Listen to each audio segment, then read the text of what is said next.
definitely a different dynamic than what we've kind of gotten used to with other lives. The YouTube is kind of a bigger pond.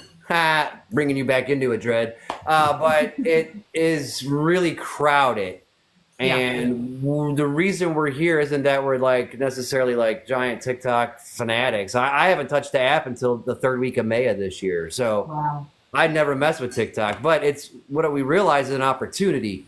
Nobody's here doing a scheduled, structured, there's other reptile shows out there, and they are structured and scheduled, but I really try to take the promotions and the video type stuff over the top to make it not just a static picture with here's the guest and then here's a static logo. Try to make it interesting and put those guests up on a pedestal to get people excited, see their animals, see what they're about, see smiling faces, and I feel like it brings a human element to it. So even people that may not be into hognose, they might see the ball python hashtag, but then they're like, oh, I was thinking about a hognose. Oh, look, these guys breed them. Let's hear what that's about. So you get cross interest. It's just kind of interesting. We've got insect friends and tarantula friends and isopod friends and all kinds of chameleons, all kinds of venomous friends. And so it's just a great community that we just want to bring education to. And TikTok is fun and interactive. So but it's a lot more fun. There's definitely a lot more. And if we don't respond right, it's because we don't know what we're doing, but we're trying to watch and gather all this information. So we're learning tonight as we're here. So you guys at Right Naughty's make it fun tonight for them. Give them the TikTok experience with the gifts. Right, y'all know what to do. Cowboy hats and stuff like that. Carly from Coastal Morelia. Do something with hair. That'd be nice. Carly of Coastal Morelia is a buddy of mine. She said, hey, friendly faces to you guys. The comments roll kind of quick. We'll try to read them for you so you guys aren't necessarily tied to the screen. Okay. By all means, read and react to everything and anything you want to, but don't feel bogged down.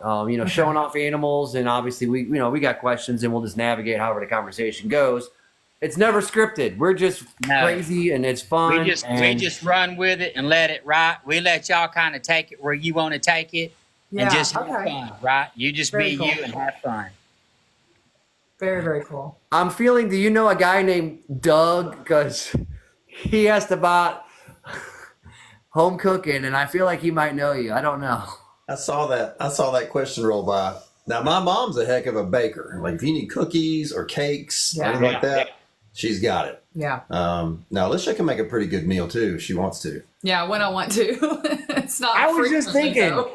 So, Alisha, you're a vet, right? Yes, I am. So how do you balance your clinical hours and the demands of that 9 to 5, so to speak, between all that you do and the travel? It's gotten weird in the last few months. We were plugging along with our collection and doing some shows here and there. And I was still working, 5 days a week. And it kind of limited us a little bit because there was a lot of weekends I wouldn't be able to get off to go to a show. When Tom passed, we had to make some major life changes. And I went back to my boss and I said, hey, I'm not sure how this is going to work out, but there's no way that this collection in Alabama can be taken care of unless I'm down there with Josh, every week to take care of them. And I said, at this point, I need to probably go 2 days a week and, either 2 days a week or I'm not going to be able to be here at all. And he was very, good. He really worked well with us as far as I work on Wednesdays and Thursdays only now. And those are the days that the other two vets normally had off. And so my vet life has really has changed. And I still see a lot of my own clients, mainly my Wednesdays and Thursdays are seeing my primary clients that I've been seeing for several years, along with my normal stuff that everybody else that's okay with seeing me. So that's changed, and that's kind of weird for me right now because for 20 years I've been a full-time vet that even sometimes worked 3 jobs. And so that's been hard, but I'm adjusting to it because the animals now, both at Tom's place and here, have become primary. And so that allows me time to do it. And that's so many people's dreams. I mean, Dredd and I included, and a million people in the comments, if you can make it so you can keep the lights on and afford insurance out of pocket on your own and be able to do something that is your passion but keeps the income rolling to a level whatever your lifestyle it is, whether, it's 6 figures a year or, just a modest income, that if you can make it make sense for you and live your love, I mean, that's a wonderful thing. Yeah. Like, luckily, Josh has a really stable job that brings all our benefits. So that kind of gave us a little bit of a cushion. And then my boss worked with my salary, and because that was going to be a big blow to basically take over another collection and reduce a large amount of my pay, which was, our life bills and stuff like that. So there was a little bit of a panic there for a little bit. But so far it's making sense. We've been hitting the show circuit as best we can. I know you guys have been traveling a bunch. I got to hang out with you in Dallas there on the end of Saturday. Yeah. And then we shared an elevator at the hotel later at night. Yeah, we did. I didn't really bother you then. We were all kind of like, bleh, we're all like in a daze probably. Yeah. Like I know like half the time when we're trying to go from one place to the next, we're just like zombies trying to figure out what are we doing. Me and my daughter woke up at 3 a.m., 2:30, and got on the road by like 3:15 and drove straight through to Dallas. Went to the show for the whole day, 10 to 5. And then finally, I just got a little food and crashed at the hotel. So I, too, completely understand. And ours was truncated into one day, but we've been going a long time. It's a lot. It's a lot. And it's a lot of people, like, especially people that maybe aren't in the reptile world, like my people that I work with at work, they don't probably understand really what our work day is at a show. But, we get up early. We're there as soon as the doors open. We start spot cleaning stuff. And then, of course, we love talking to people. But I lost my voice by Saturday night at Tinley this last week because we had talked so much for 2 days straight. It's like we don't stop talking. And so you're up on your feet the whole time. Yep. You're engaging with conversations. You got to stay focused. You don't want to just be that person staring off into space while somebody's talking, trying to just maintain everything and also mentally kind of keep the business process going. So it is a very long day. And then socializing afterwards, whatever that means, going to dinner. That's the hardest part. At the end of the day, you want to go hang out with all your friends. Falling asleep in the chairs at the auction. And I feel so bad. Justin from Ozark Mountain Morphs, he lives about 2.5, 3 hours from me. And we have some similar associations now as time's gone on. There's other things growing, and I got to hang out with him a bit there, and we've talked a whole bunch prior to actually meeting him in person in Dallas. And he was there by himself, and I had Abby, my young one, and she's going on 9, but she was wore out. She was getting tuckered. Oh, yeah. And he was like, man, I'd love to go out and meet, let's go out for dinner. And I feel bad looking back. I'm like, oh, man, I really should have gone, because now, given what's happened since Dallas, it would have been really in my best interest. It doesn't hurt any relationships, but it would have fostered, more. And it's like, man, I just couldn't muster. All we could do was barely drive to a Raising Cane's, get the biggest chicken basket for a family we could, eat the whole thing together, the two of us, and then go back to the hotel and take our shoes off. And I feel bad I didn't go out to dinner with him, but I totally get what you mean, that wanting to socialize and network, and there's a lot to the day, man. And then you didn't even mention lugging the animals in and out, setting up your lights, your banners, cleaning spot poops, and everything else that happens. I mean, it's a lot, yeah. And, and we've got twice as many now because we take Tom's and we take ours, and so that's a lot to get in and get set up. And we're still trying to learn our setup, because when we used to set up with Tom, he had his stuff and it was organized. We had our stuff was organized. And now we're blurring things together, and we're trying to make it organized for us to be able to manage it. Like the Dallas, you saw, we had a lot of tables. It's just Josh and I there. We really want to be able to keep an eye on everything, but also be able to make sure we can engage with everybody that walks up to the table. That's a lot to try to do and try to lay it out so that it's efficient for us. When we went to Daytona, that was the first show without Tom. And it was just disarray. Like, we had it spread out too much. We had people there helping us, and I'm so grateful for them. But they didn't really know, our price limits. They didn't know some of the animals, and so we couldn't expect them to really do the same kind of interaction. And they did great, helping us get things set up and moved out. But looking back, we were definitely more mentally and physically together at Dallas, for sure. And we've gotten better each show, I think. Yeah. We're getting used to it. So I bet. I plan to go to Daytona next August. Cool. That's a fun show. It's a lot of fun.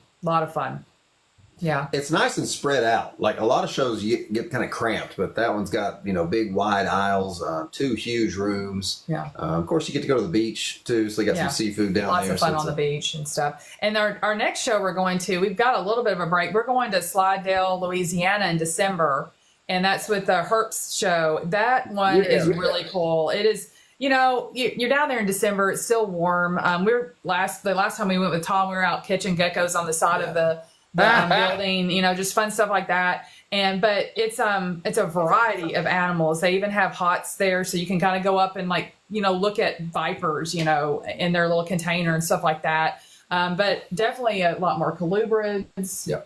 There's still ball pythons there, but there's colubrids and boas and all kinds of cool stuff. Did you find a vacuum in the animals that were offered? I mean, they weren't supposed to be in Dallas County. There weren't supposed to be berms and retics, but yet there were, and they were even marked with the price, which I thought didn't was a big. understand that either. There was a permit you could get to display your animals, but Yes. you weren't supposed to sell them there. So I think if you went outside of the county, you could sell them. And that's kind of what we guessed, that maybe they were selling them there and then meeting people afterward. I didn't understand, because I remember sitting there thinking, how they've got these animals here, or what do they do with them? And we should have just asked our neighbor, but I don't know. It just didn't clue into us to do that while we were there.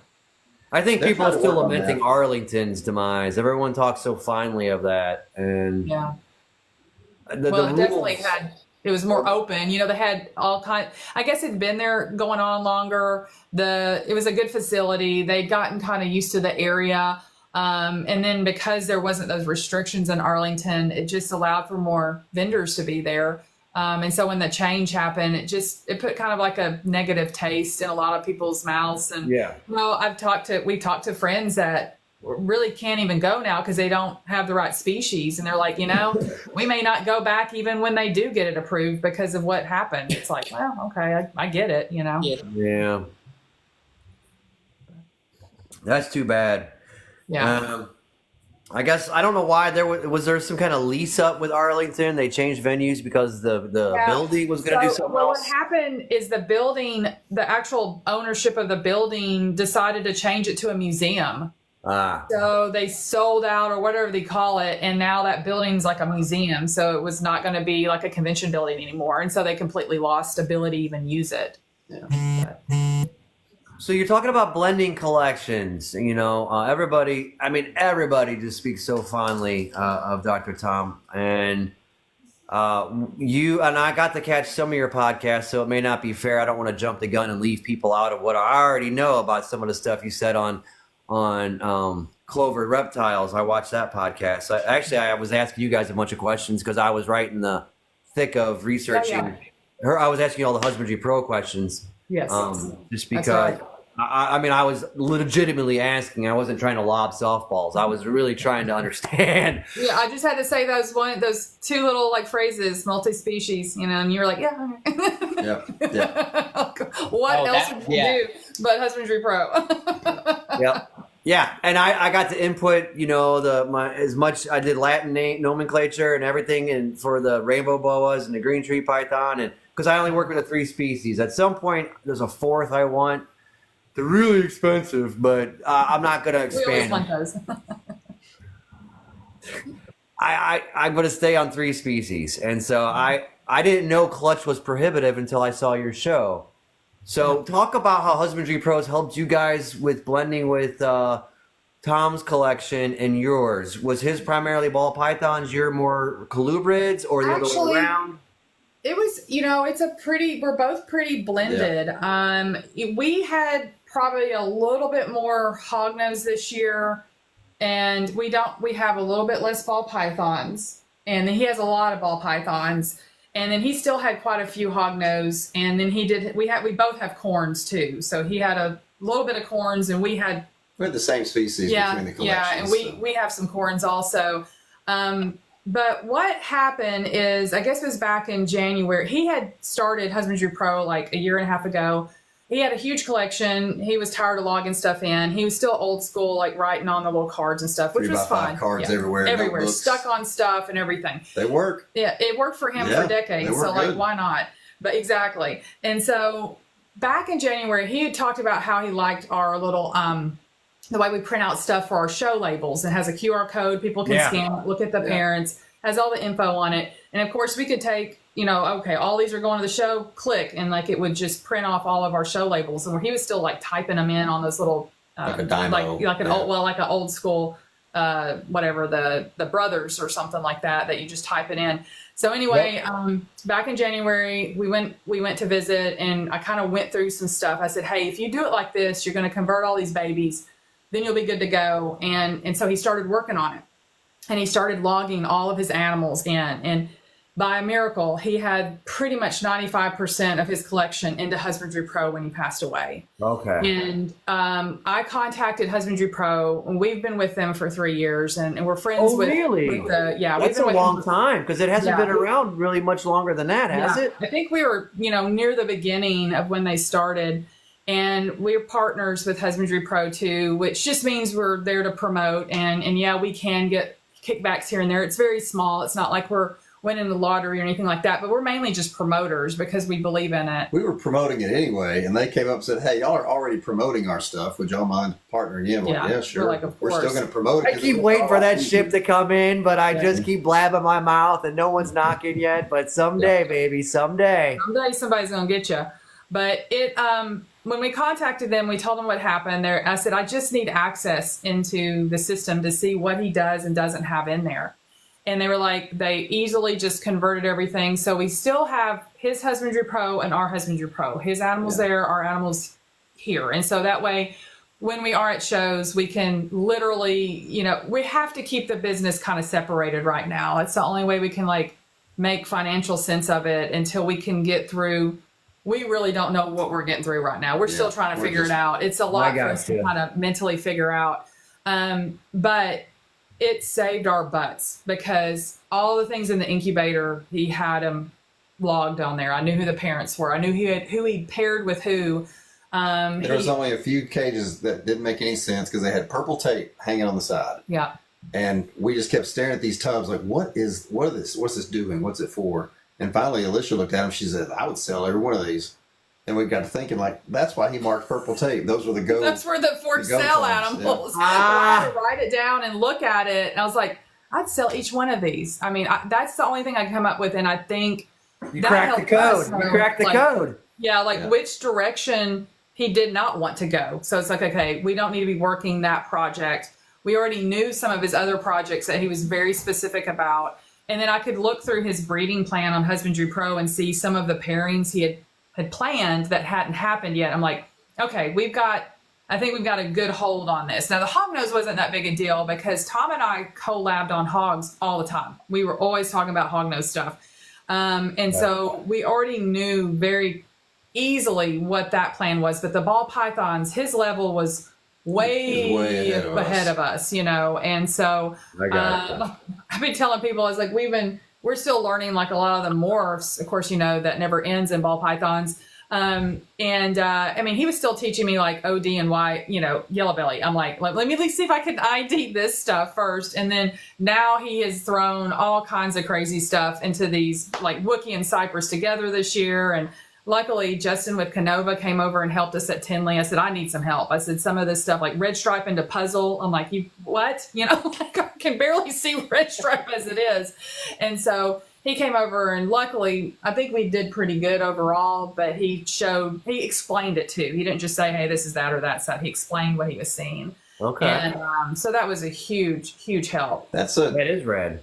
That's a big point. This reptile industry is so helpful. Everybody's very giving. You see all these fundraisers all the time. People need help.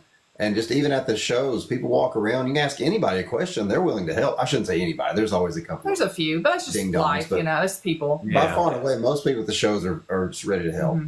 Yeah, they have been. Yeah, I know. There's a huge outpouring in the V Unit group up with Emilio out of Miami there that Bosa's wife going through cancer treatments. And they mentioned that in the group, and just person after person in the group just, I'll donate a $200 gift card for my stuff. I'll donate a pair of hides. I'll donate this. There's an auction coming up. It might be this Friday on Hair Down Fridays with Wiz and Keys and on YouTube. And they're gonna just quickly a dozen people are just I'll do 500 this, I'll do 200 that, I'll do this, and It was really awesome. And you're right. And like down in the Tampa area, you know, and I talked to Jen with Cigar City a bunch. And they're just Jeremy, you know, the Bauds, you know, and everyone just helping out. You're right. When shit hits the fan, the community good people with good reputations that are, you know, people step up. Yeah. And I think reputation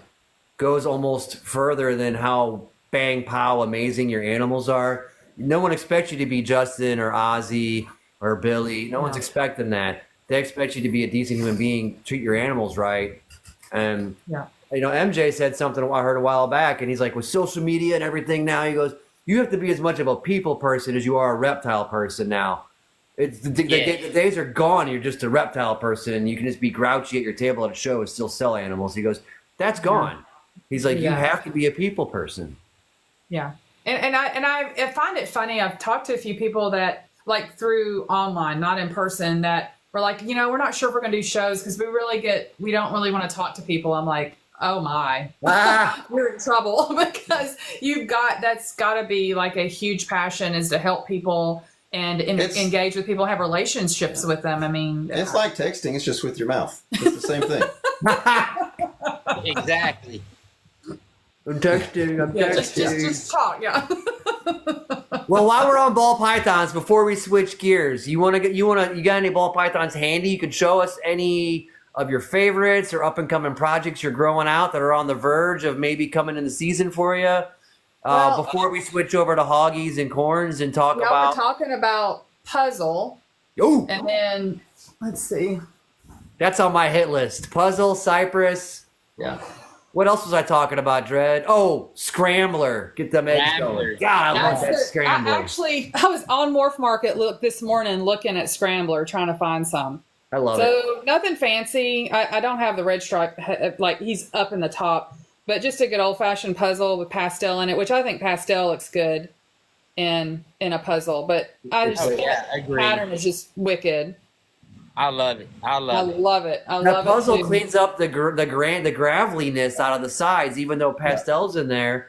It really keeps some clean lines. That's awesome, and the head isn't totally blown out. I love that. Now throw some confusion with that puzzle.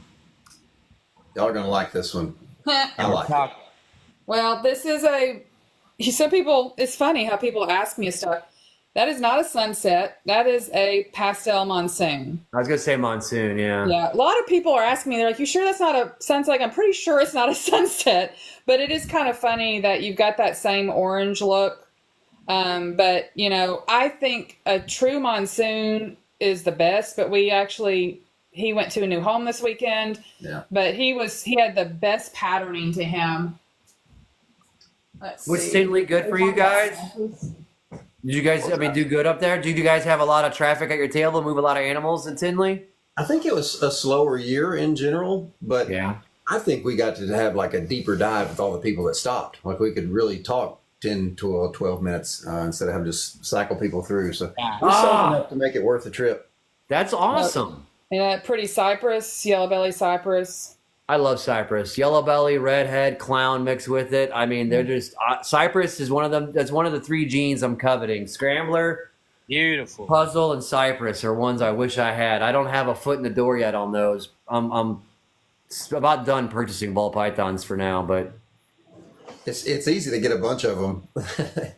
Yeah, it is. It really is. Especially if you're going to work a project right and you're going to be, 5 or 10 animals into one project.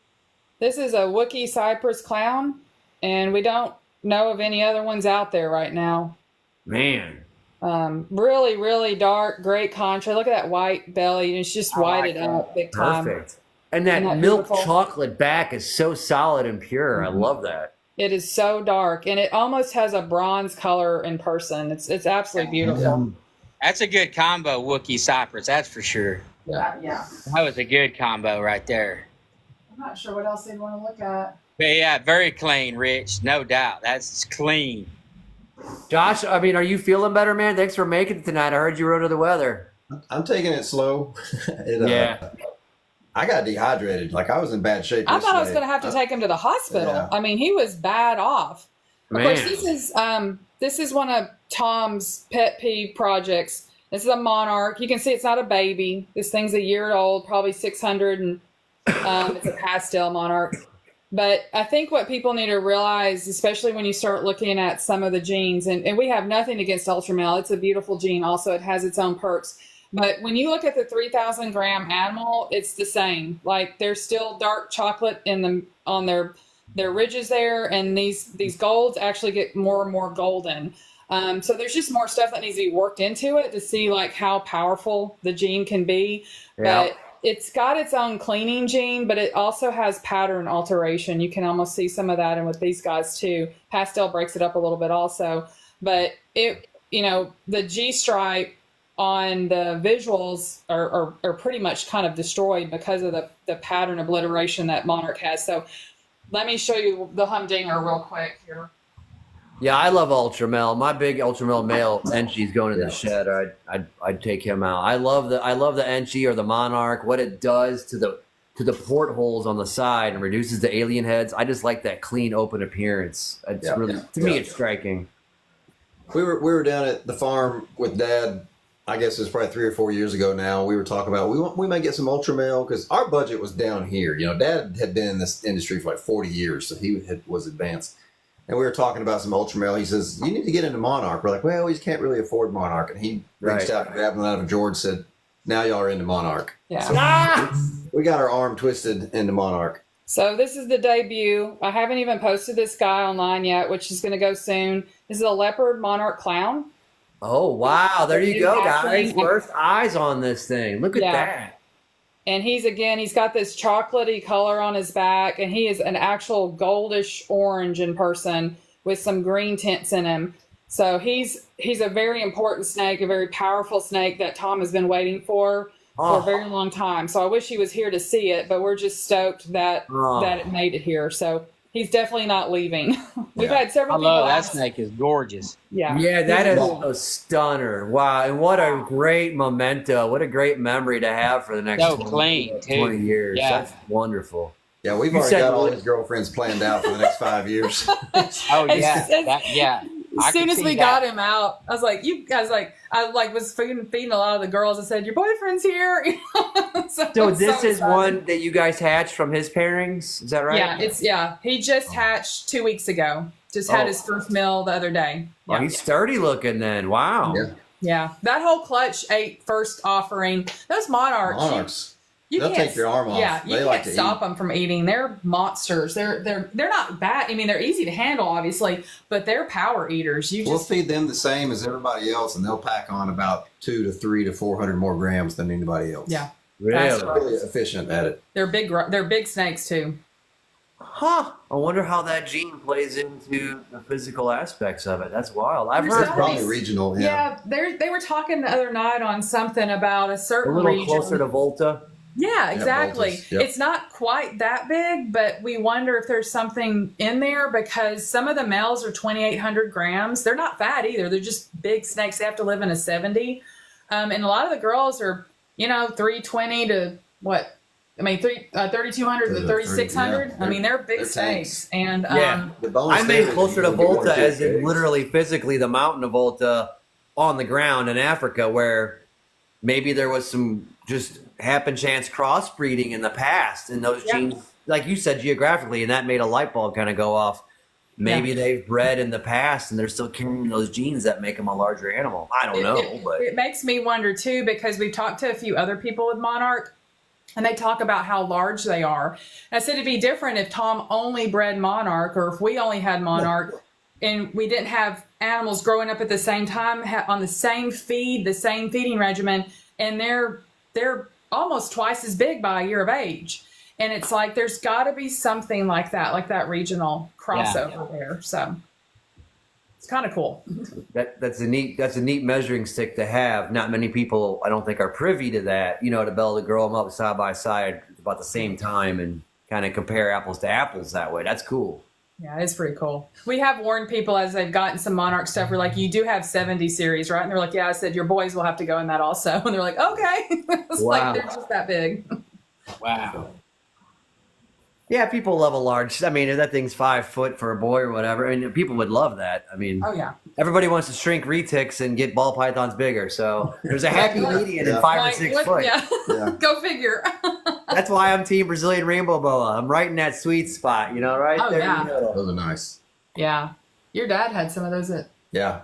We used to have, that was probably the worst bites I ever got as a kid because I loved them when Dad had them, and he always told me, like, stay out of their cage. He's like, they're strikers. So I'd go mess with the cage and get bit. And like, I go running, you're crying to Mom, covered in blood. She's like, what'd you do? I was like, I played with the Brazilian. She goes, you get to bleed then.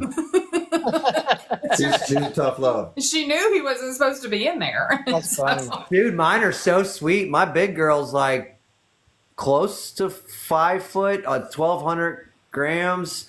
And I just went in there last night. She was wrapped around a branch. I couldn't take her out to show her off. I can go in there in the dark and reach for her. And Wow. cool. She's gentle then. And I have one that's around 80 gram male and one that's 120, 140 gram female that's growing up. And one's born in March. The other one's a yearling. Other than a few defensive little baby nips from the boy, they're chill. That's cool. I don't know why, but they're like the sweetest natured for me. I mean, I just got dumb lucky. They're just, that's how I was surprised when you said they bit you.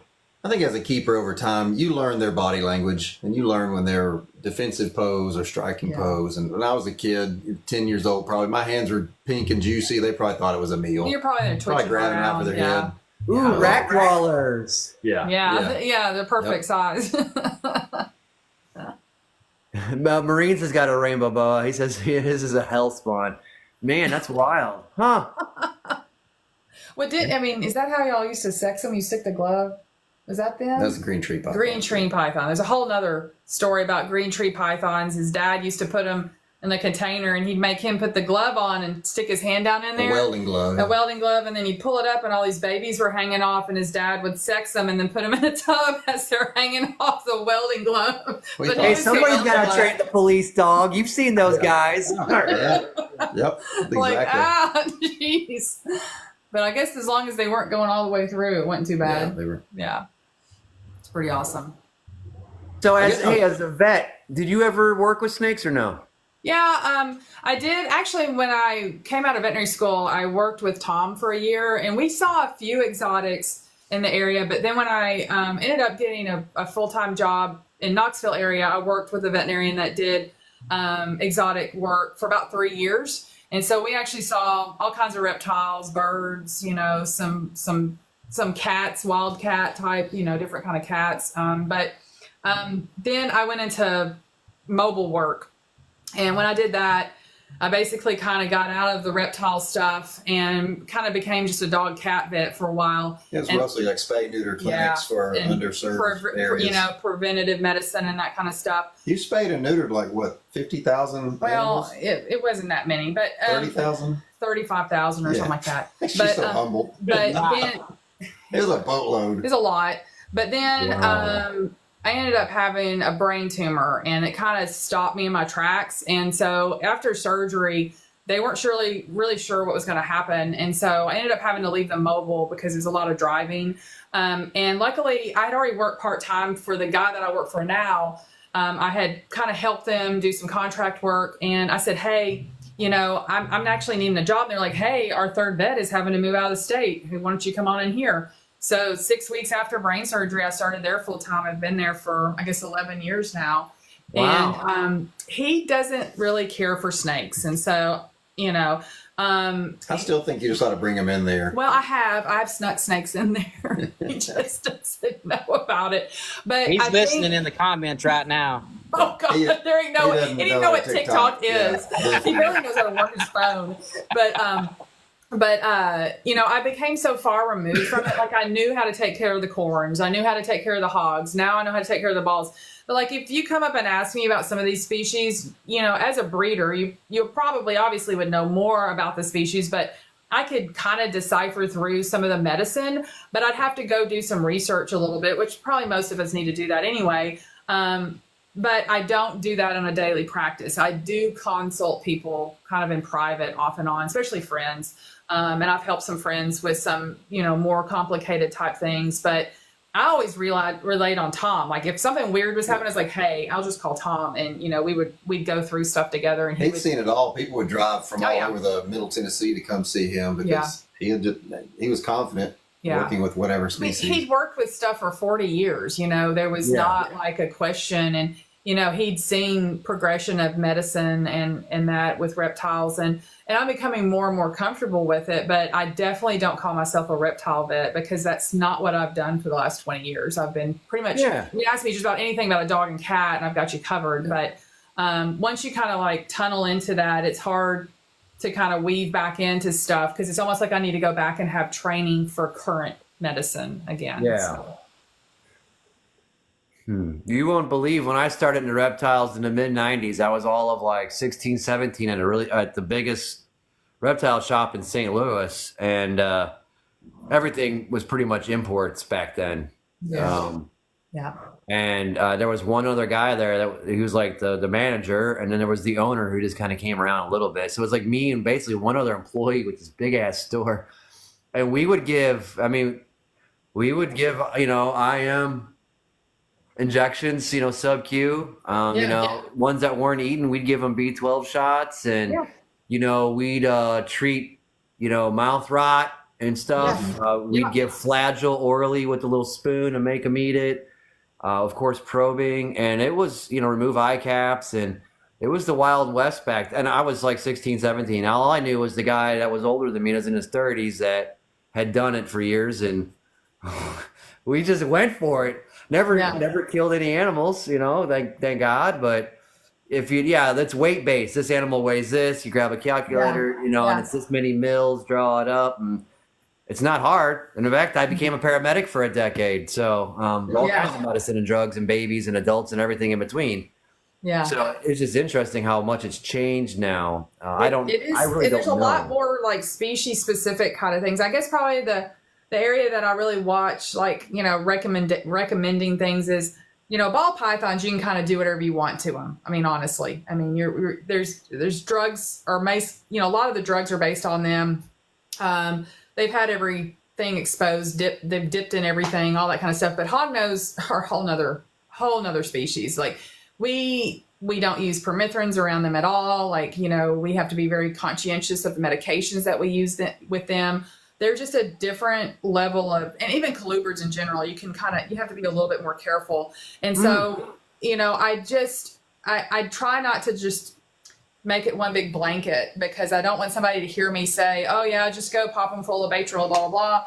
And then they end up doing that to some species that's, got sensitivities and blow their kidneys out. And so it's not just their body habitus and the overall size and the delicacy of, micromilligrams. It's some medications are just off limits because it's their species and their kidneys. Yes, exactly. Oh, so even like permethrins, it kind of became an accident because a lot of even veterinarians didn't know that, and they were doing mite treatment in some hogs and killed a bunch.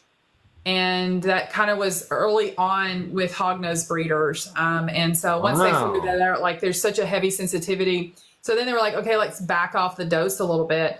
And so they would dilute it out and then they'd have neurologic issues. And so, they're just one of those species that it's like, you could probably dilute it down enough that it doesn't affect the hog, but then it's ineffective to the mite. So what's the point?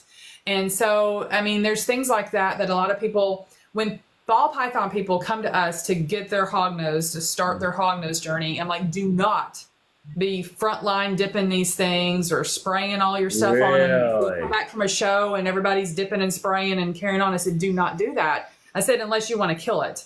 And that's something that a lot of, you can't just cross some of these species with the same treatments. Now, so what do you do for mites? What do you do? You just don't get them. I'm just kidding. There is oil, like a natural oil. You can do oils. I've heard of people doing like olive oil and things like that. There is a spray. It's called Nature's. I should have it.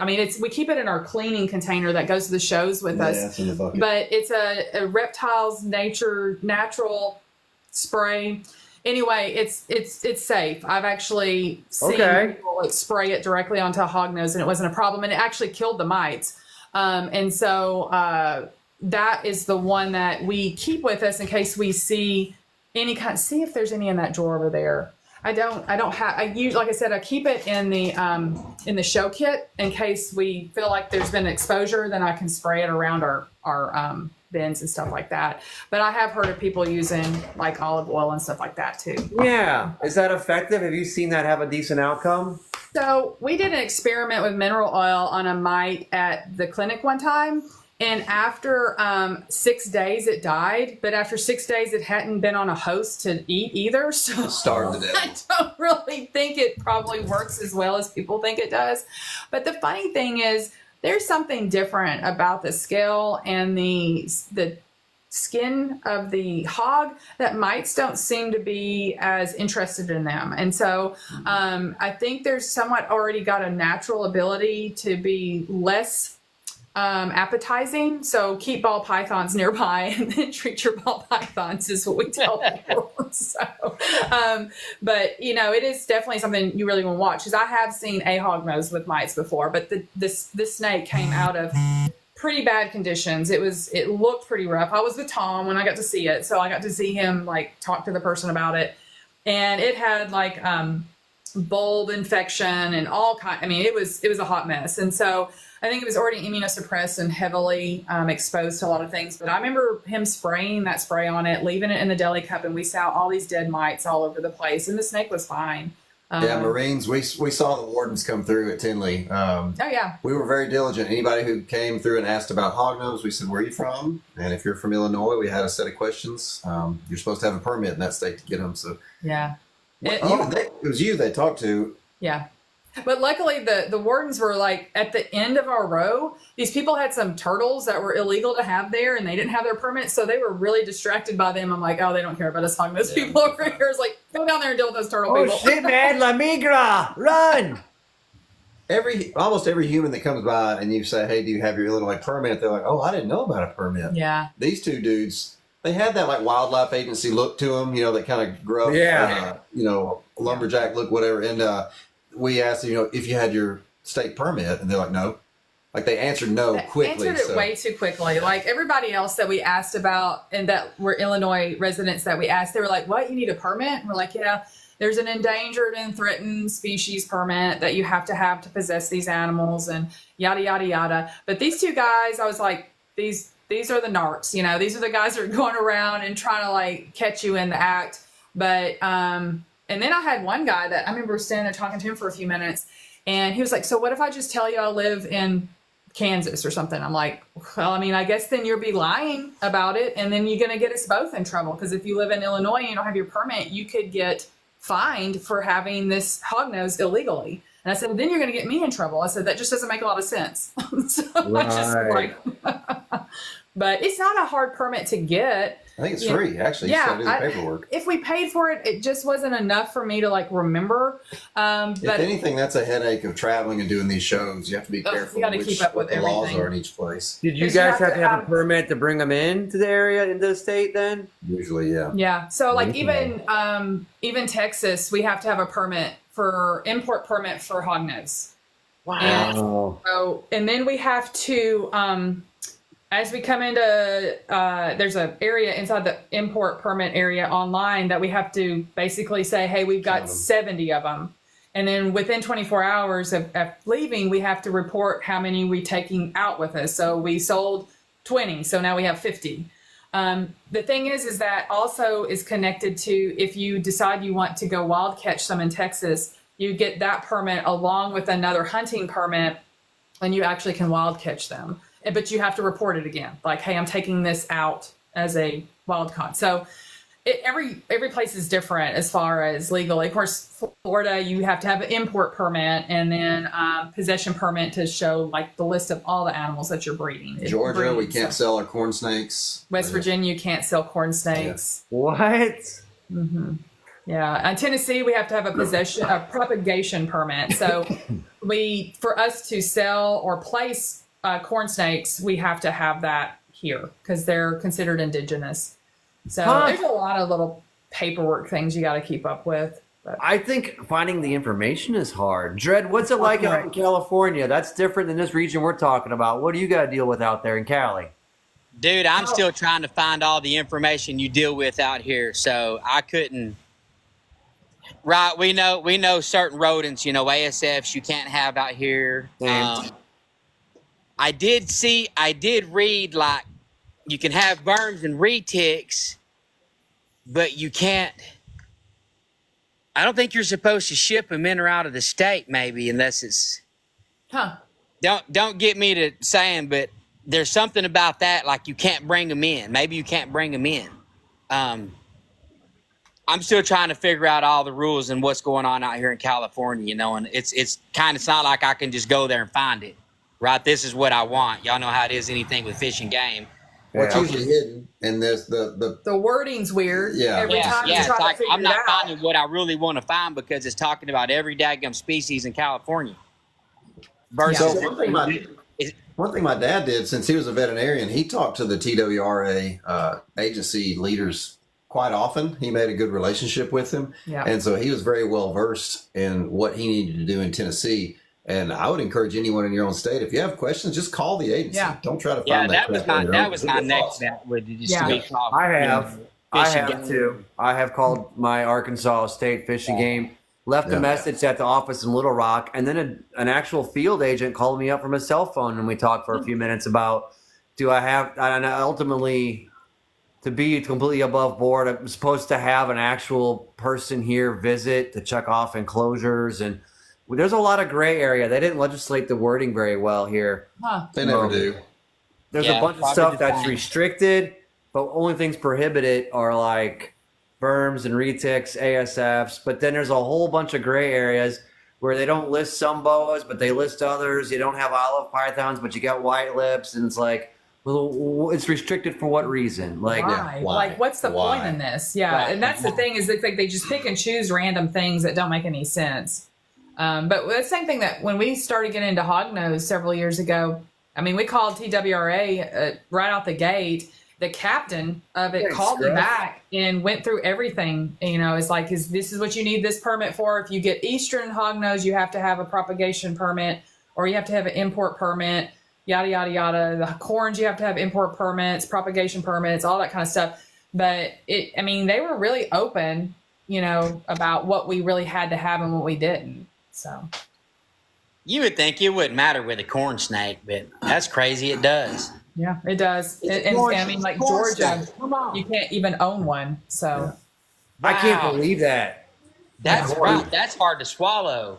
It's weird, isn't it? We have rat snakes here. Like, there's rat snakes everywhere, and the corn snakes can interbreed or they can hybridize, and that's what I think they're ultimately scared of. Yeah, that you could dilute. Obviously they got legit reason. I get it, but I don't get it. Man, that's wild. A lot of it doesn't make sense because a lot of our captive bred animals would not survive in the wild anyway. I mean, there are all these albinized and yada yada weird stuff. Not a lot of normal left in the corns or even the rats to a certain degree. And so the laws like that, and that's like the Illinois law about, the Westerns are on that list because there's a small spot in a county somewhere that they are found. And they're considered endangered and threatened because they're indigenous there. But then corn snakes, so there's the root beer, the creamsicle, and the scalus are all thought to have had, they've got rat snake hybridism in them. And because the rat snakes are on that list, those three corns are on that list because they're a hybrid of the rat snake. So that puts them on the endangered and threatened list, which makes absolutely no sense to me. Like, why? But anyway, that's the way the laws are. Someone asked about New York, and I know in the 5 boroughs of the big city there in Manhattan, you can't have any ball pythons or anything cooler. You can't have any, air quotes, big snake. What about the upstate? That's why everyone goes to what's that place? Pennsylvania, Hamburg has a lot of shows. Yeah, but we've actually sold some ball pythons to northern state, like near Buffalo area. Yeah, the rest of the state's okay. It's just in Manhattan. They don't allow you to keep them, much less buy or sell them. God, White Plains, that's it. White Plains show. I think it's on Long Island. Yeah, I've heard That's of that why they're one. outside the 5 boroughs, because you can have a lot more animals. Isn't that weird? Yeah. But yeah, I didn't realize that at all. You know they're in there. Just like all the counties, as soon as you cross the county line, you see the fireworks stand. That's how you know which county doesn't allow fireworks and which side they're on. Or It's like that where I live, but dry except with counties, booze. and there's I live in a dry stores. county. Yeah. Yep. Well, you know, Jack Daniels, that is in Moore County in Tennessee. It is a dry county. So you have to go outside of the county to purchase. Unless you're at the gift unless shop. you're at the gift shop. And then they've gotten some special whatever Of you course can purchase they do. there. Of course they do. It's called the tax dollar gimme. It's its own little thing, I guess. So, One of our people that's a good friend of ours and was actually a guest on the show last week is Jen, and she single-handedly, I believe, judging by her live background, has kept Jack Daniels in business. Oh, I'm quite sure her husband, both, maybe both. See, there she is laughing.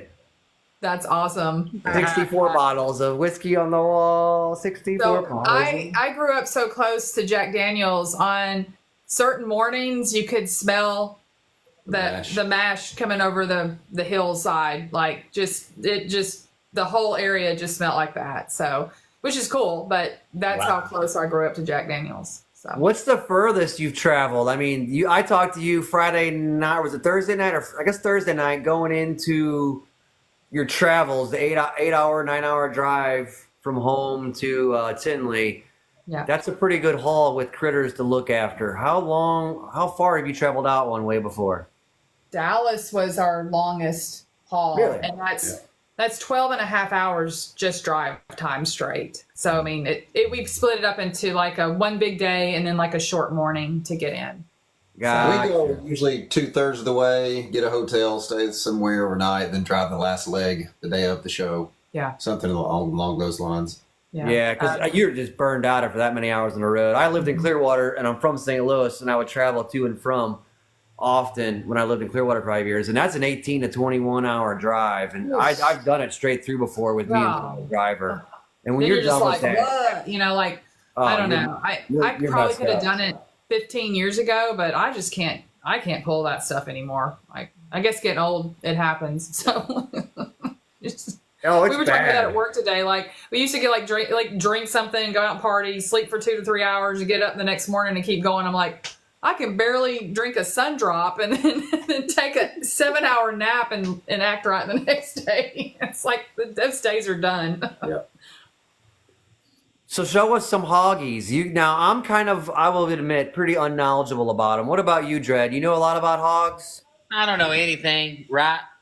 And I can prove that. So educate us. See, Josh, this is why we do the show. Me and Dredd have a lot of experience. We're a jack of all trades, but an ace of none. And we figured if people come to us with questions all the time, and we're like, dude, we kind of know, but we don't know. We're like, hey, we love these hangouts. Let's actually organize it. And then Dredd had the brainchild. Let's do this show, and here we are going on. Yeah. And again, we know just enough to know we don't know anything at all, and we can prove that so everybody knows we're telling the truth. And so we host great keepers that are way above us that we can learn from, and people in the comments can learn from, and then it's just a good community. So that we're pretty hog novice. So take us through hog novice. animals.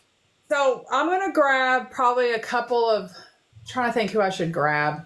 So, I heard them talking in the last live that, people that don't like albino. Albino is still like super popular in hognose, and it's combined with a lot of different morphs that kind of add depth to it. And so it's not one of those that's kind of I don't think it's ever going to go away. I mean, pet people, are still into the albinos and those kind of things. But I guess what I'll do is I put gloves on, not for biosecurity, but to protect my fingers. These things will latch on, and then it's all World War III to pluck their little faces off. And so They will get to show them. you might actually see it. Every time I show people stuff like this, I get just plowed into by a snake. And so I have heard they're a little feisty. So yeah, they can get kind of fiery. But let me grab like an albino. Get your screenshot buttons ready, everybody. Yeah, because and then I'm always like, I'm gonna throw it on my face or something. Hey, that's what live action in the making right now, guys. Live action. Get ready. Get ready. All the lights went off. This one is going to get Don't move. Don't take your eyes off the camera. All right, here we go. All right, so Dread zooming in. good old fashioned albino, but we also like to have like high color in our albinos, and so this is called a red line albino. So you can see it's a lot deeper in color. A lot of your albinos that you see are kind of washed out in yellow, but we like to use red line. Or red line, it's kind of a family trait. So red phase, red line, whatever you want to call that, it's a family trait where you're just actually breeding the best of the best. And so that's what this family comes from. So you take an albino, and let me get a xanthic. That's gorgeous. Do you guys feel like hognose prices have soared with their popularity in recent years? I'm hearing that they're like they're on the tails of ball pythons as far as mass popularity. Oh yeah, I'll show you our humdinger here in a minute. So a lot of species you hear, of course, y'all know axanthic in ball pythons, or anery is what a lot of colubrids are, but this is an axanthic. You saw it in person. It's trying to latch onto me. It's very, very gray. Let me see if I can get still here. Very gray. And I'll show you the parents here in a minute. You'll be able to appreciate how gray this snake stays. So they don't brown out. They don't turn like a dirty brown or anything like that. They have like darker bellies, like nice little kind of checkered bellies. But that's axanthic, and that's one of our favorites. It's probably like our bread and butter that we started with. Really? So let me get. Okay. What do you think the most popular morph the public wants to have for you at a table? Which one, like, it's not necessarily the most fancy, expensive one. Like in the ball python world, I think a lot of people would agree bells and pieds, even simple pieds, and banana. You want to bring people to the table. I'm trying to find, I don't have it. Let me see here. Whoops, I'm going to get bit here. So snow is double recessive albino and axanthic. This one is there she's going. This one is what we call a yeti. She also has reduced pattern because she's got an incomplete dominant gene called conda or anaconda. So you can see she doesn't have very much pattern. But these guys are pretty much white in person with pink highlights. So if you put axanthic and albino together, you get a snow, just like you would in the ball python world. And so this is probably the thing that we get asked a lot about. That and lavender. And let me see if I can grab the lavender real quick. The masses love white snakes. I mean, it is by far the most popular one. Now I've got a lavender over here. And then you look at the cow print. That's raging popular in retics. My daughter wants me to make bells. She wants to keep one, and her favorite is the retic on the cow pattern. People love that white snake. I'm not sure why, but it just speaks to people aesthetically somehow. So this one, we may get a show. She is trying to get me right now. She's big. She's a super conda. So she has 2 genes of the anaconda, and she's completely blanked out. You cannot appreciate her color on the in person, but she is a lilac colored purple. And then her belly is actually got a what happened to my screen, Josh? It's got like this snake booping, very purplish color to it in person. So that's a lavender. You can click on your screen. It'll bring up a pop-up tray from the bottom, and your camera may have a little icon slash through it. It's asking about multi-guest live. I don't even know how it got there. Is it that right there? Click somewhere up in the black area that doesn't have writing, perhaps. Oh, we got it. Yeah. There you go. I don't know what we hit. Maybe the snake hit it. I bet she poked it. She may have poked it. I was like, what happened? I think she did. I think, Josh, let's see. I've got another one up front that's better than that. Maybe. Show the Yeti. You can see well, I did bring out get one of the toffee bellies over here. There's a good couple of toffee bellies down there. Toffee belly is a T positive albinism. Wow. So there's T positive and T negative that you guys are mindful of then when making these morphs? Yeah. This one's. Did it go black and white on y'all's end? No, you're good. Good. Okay. Okay. Let's see how the belly on this one is like toffee candy. Oh, wow. Yeah, Okay. that's probably the best named morph out there because it actually looks like toffee caramel. And so it is it's a T albinism. And so they have kind of a reduced melanin, and you're going to get different variations of orange. That one actually has some other pattern or other genes in it that add intensification. But this is a normal patterned lavender, so I don't know if you can kind of see that pinkish purplish hue in it any better than the other one that I just had out, and it has kind of more checkery belly. But this is probably the type that we get at, besides snow variations. This is the other style lavenders, one of the other popular ones that we get asked about all the time. Huh. Okay. Very cool. And I've heard of Yeti. I've heard of Conda, the Xanthic, but like I said, I'm not well versed in them at all. So that's why this is all If there's pretty a plus awesome to to the me. hognose world is there's less morphs. There's a lot of combos that get like a street name. Like once two things get added, they give it like a new combo name. That stuff gets tough to keep up Josh, with. there's a sable over there. But even their husbandry, right? As far as keeping hoggies, they're pretty user friendly. I mean, they're not like a difficult snake to keep. Yeah, what's their temperatures? What's their humidity? So actually their humidity can run a little bit lower than your ball pythons. And so I usually run them in the 50 to 60% range.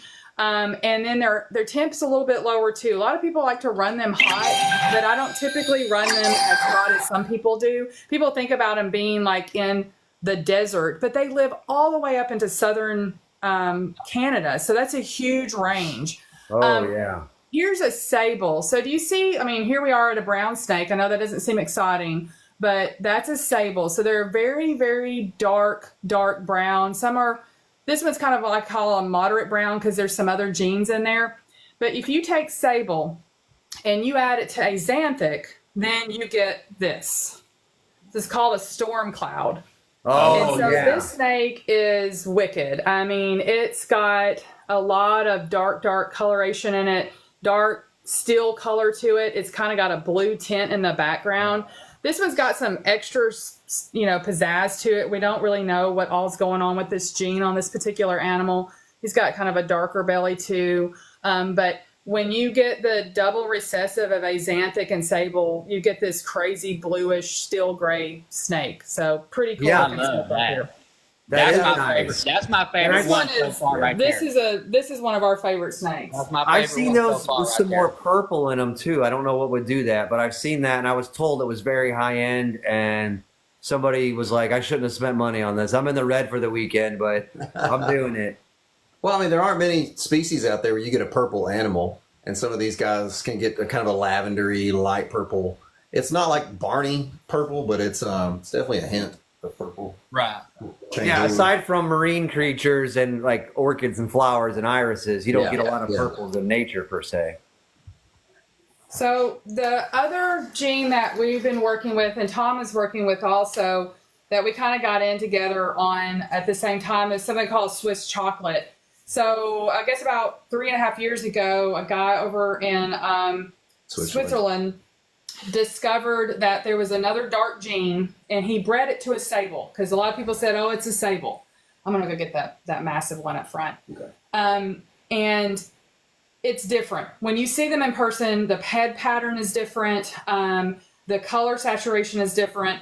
And so Tom and me were standing in the driveway at Josh's growth house talking about this stuff. Tom and me were standing in the driveway Can you at hear that? Josh's growth. That might be that's Okay. Dred's been having a coming and going echo. Oh, okay, gotcha. Okay, and he basically said, "Hey, do you want to get in on this new gene?" I'm like, "Well, sure, but how do we do that? Because we'd never imported anything in." And so he'd already planned on importing some stuff, and I got a hold of the guy, and we got the money exchanged, all the hard part there in my mind, and so then we ended up having our first clutches this year, and so if you want to go get that. You know which one I want you to get? I think so. We had several babies this year, and I was going to just show you what a Swiss chocolate looks like. I've got a baby. Yeah, I haven't heard of that morph. Do they come out fully colored, or do they take time to color up, or does it diminish? Or they come out fully colored, and so this is a Swiss chocolate female.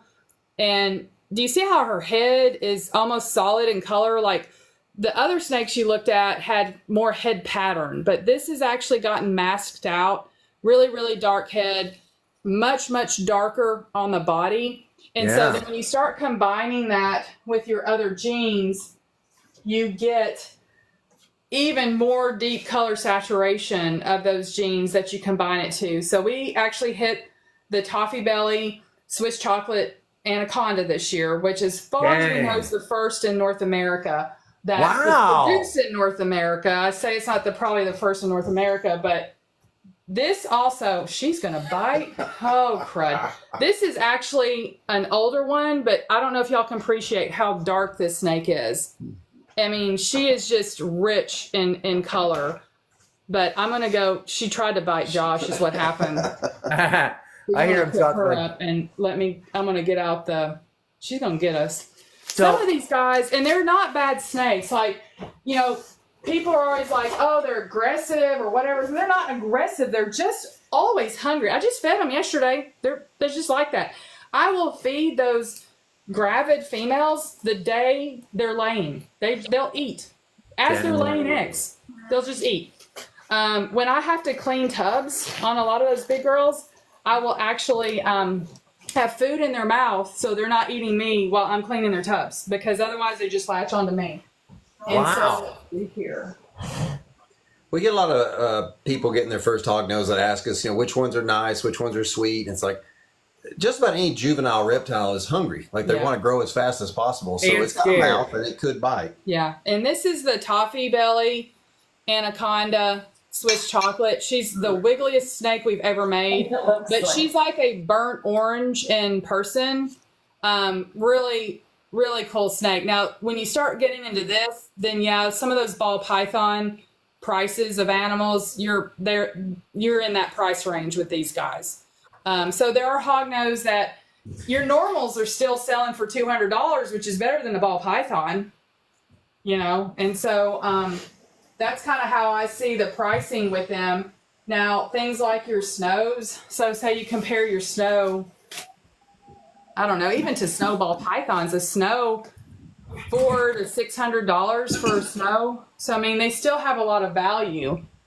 And it'll come down because more and more people are breeding them. But, I think a lot of people get into them and they think it's going to be super easy.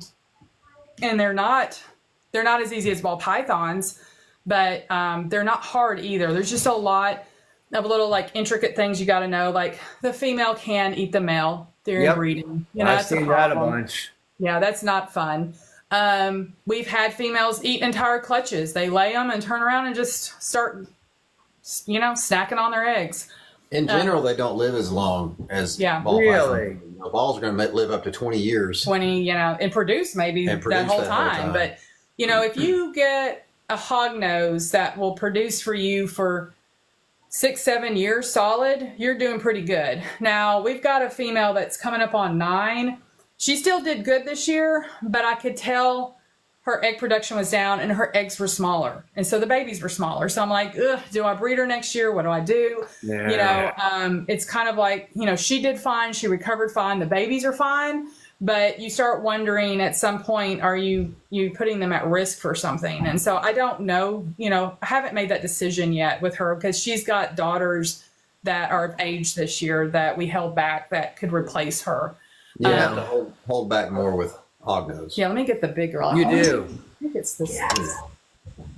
Okay. Yeah, and I've seen videos of the females eating the male, and then if a good keeper notices it and gets them to regurge and works them back out, and the male's fine. But wow, that's kind of wild. Is there any other species that do that? I don't even know of any others.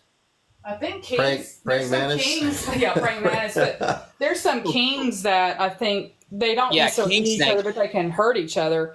Yes, so that Xanthic that we showed you earlier, the baby, this is their, I guess he's almost 9-year-old father, but you can see he's still gray. He's still a grayish color. He's not brown. I love those racing stripes on his head, man. Yeah. The mom is probably he's a very large male. They don't usually get this big, but their mother is twice as big as him, and I don't want to get her out because she's made me bleed like bad before, so she'll cut me up pretty good. But black belly, just a cool snake. But that's a older axanthic male. Still has a lot of color in him. It's great. Look at that belly. That belly was awesome on that thing. That's really not. I know. I love that. That's like totally opposite of what you expect on a snake belly, to have that black. That's awesome. We talk about these things being, ravenous, but as babies, when we identify like a power eater or somebody that just is always hungry, that's when we're going to hold back, because those are easy keepers. We know they're going to eat every time. This is what's called a sunburst. And so this is where albino and sable are double recessive. And so in person, you've got just a much deeper orange color. He's not the best quality one. Tom has had several that are just the brightest quality one. Tom has had several that are just crazy. Yeah, like just the best looking snakes. And so this is this was one of his earlier production snakes, but he has added so much more red line to it that they're just dark. But these sunbursts in person they're absolutely beautiful. Really cool snakes. That thing is stunning. They have an affinity for oranges. Yeah. I was going to say, it matches your background there in your shirt. Your pattern. Yeah. That's kind of what got us into this. We were hanging out down there at the farm, and Dad was showing us some of the hogs, and we saw that sunburst. And me and her looked at each other, and we're getting into this. It was pretty much immediate. The very first one we got was actually a toffee belly that he produced. That is just the most orange toffee belly you'll ever see. And let's see, that's not that squanchy. Give me just a second. I got to tend to my young one for just a second. I'll be right back. Dred, how's your echo?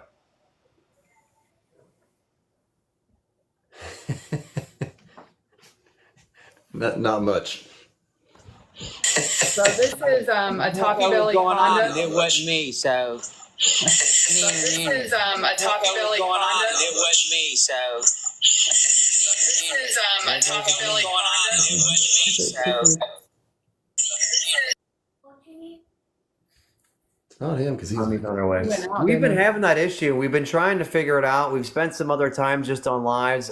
He's not on Wi-Fi right now. He's just on cell service. Okay. And he's not on Bluetooth or a speaker or a microphone. I like it. Nice, Jen. Pretty cool. So we've not been able to troubleshoot why the heck that happens in this app. And I noticed a couple of little repeats in your live earlier, and I was like, is it us? Because I wasn't sure if it was something that our system was doing, but then it's done it a couple times here, and I don't really know why either. But this is our first hog nose. This is Morty. He is an absolute jerk. He likes to hiss at me and poke at me when I feed him. You can see he's a toffee conda, really, really toffee colored belly. But he's retained obviously a ton of orange. He matches my fingernails almost. But really cool toffee belly. He's actually the sire of some of our babies for the last couple of years too. But that's the lemon ghost we got from Is 3 gene a high number to hit in hognose morphs? You guys, I mean, your favorite, was that your favorite one you showed us when you that you just recently? You don't see as many quads or whatever in hogs. The conda stuff is just a pattern thing. Yeah. The other one's usually colors. The thing with you mess with too much albinoism in hogs, you still end up with a pink snake every time. There's 10 different pink hognose combos you can do. Not that they're bad, they're still cute little snakes. But so the main incomplete dominant codom, whatever y'all want to call it, that is worked with are the anaconda and the Arctic. Now there's a couple or others that have coming out, but those are the 2 primary ones. And when you get Arctic, you get something called super Arctic, which those are pretty wicked looking. I'll show you adult real quick. But when they're hatched, they're almost solid black. Yeah. And then as they go through their growth sheds, their background gets lighter and lighter. And then you get this kind of wicked head pattern change. A lot of contrast between their saddles and their background. And And so this particular line that we have gets like a pink tint to it too. There's a line that gets green also, but I'm going to get an adult out that's a super Arctic Honda.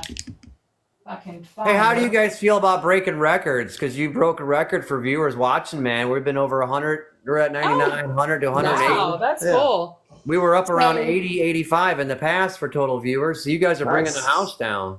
I'll take it. Sweet. Hog nose. Everybody loves a hog Everybody nose. likes this. So this is a super Arctic, and I don't know if you can appreciate her little face. She's got pinks in her.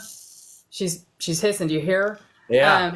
But see, her head pattern is irregular. They all are a little bit different. They get variations of their head pattern, and then they get kind of striping down their back with a lot of them. Hey, it's a highway. It's a freeway. Yeah, it's like a highway. You're right. Yeah. And Yeah. but it's cool is like when she hatched, she was almost black. She was almost black and then changed over time and lightened up and then pinkened up. And so that's kind of the fascinating thing about some of these genes. They definitely get better.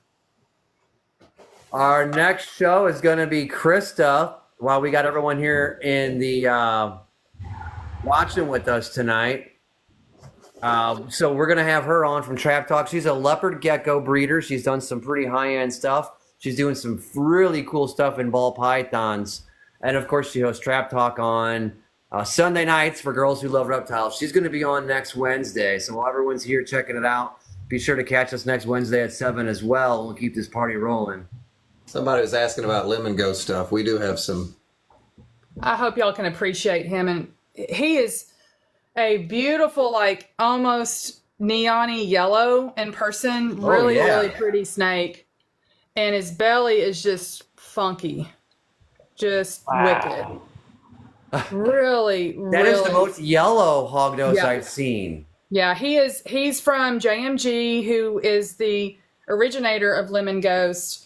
And this is a multi-generation lemon ghost that's also het sable, because we do have a lemon ghost het sable, and we produce some low percentage lemon ghost sables last year.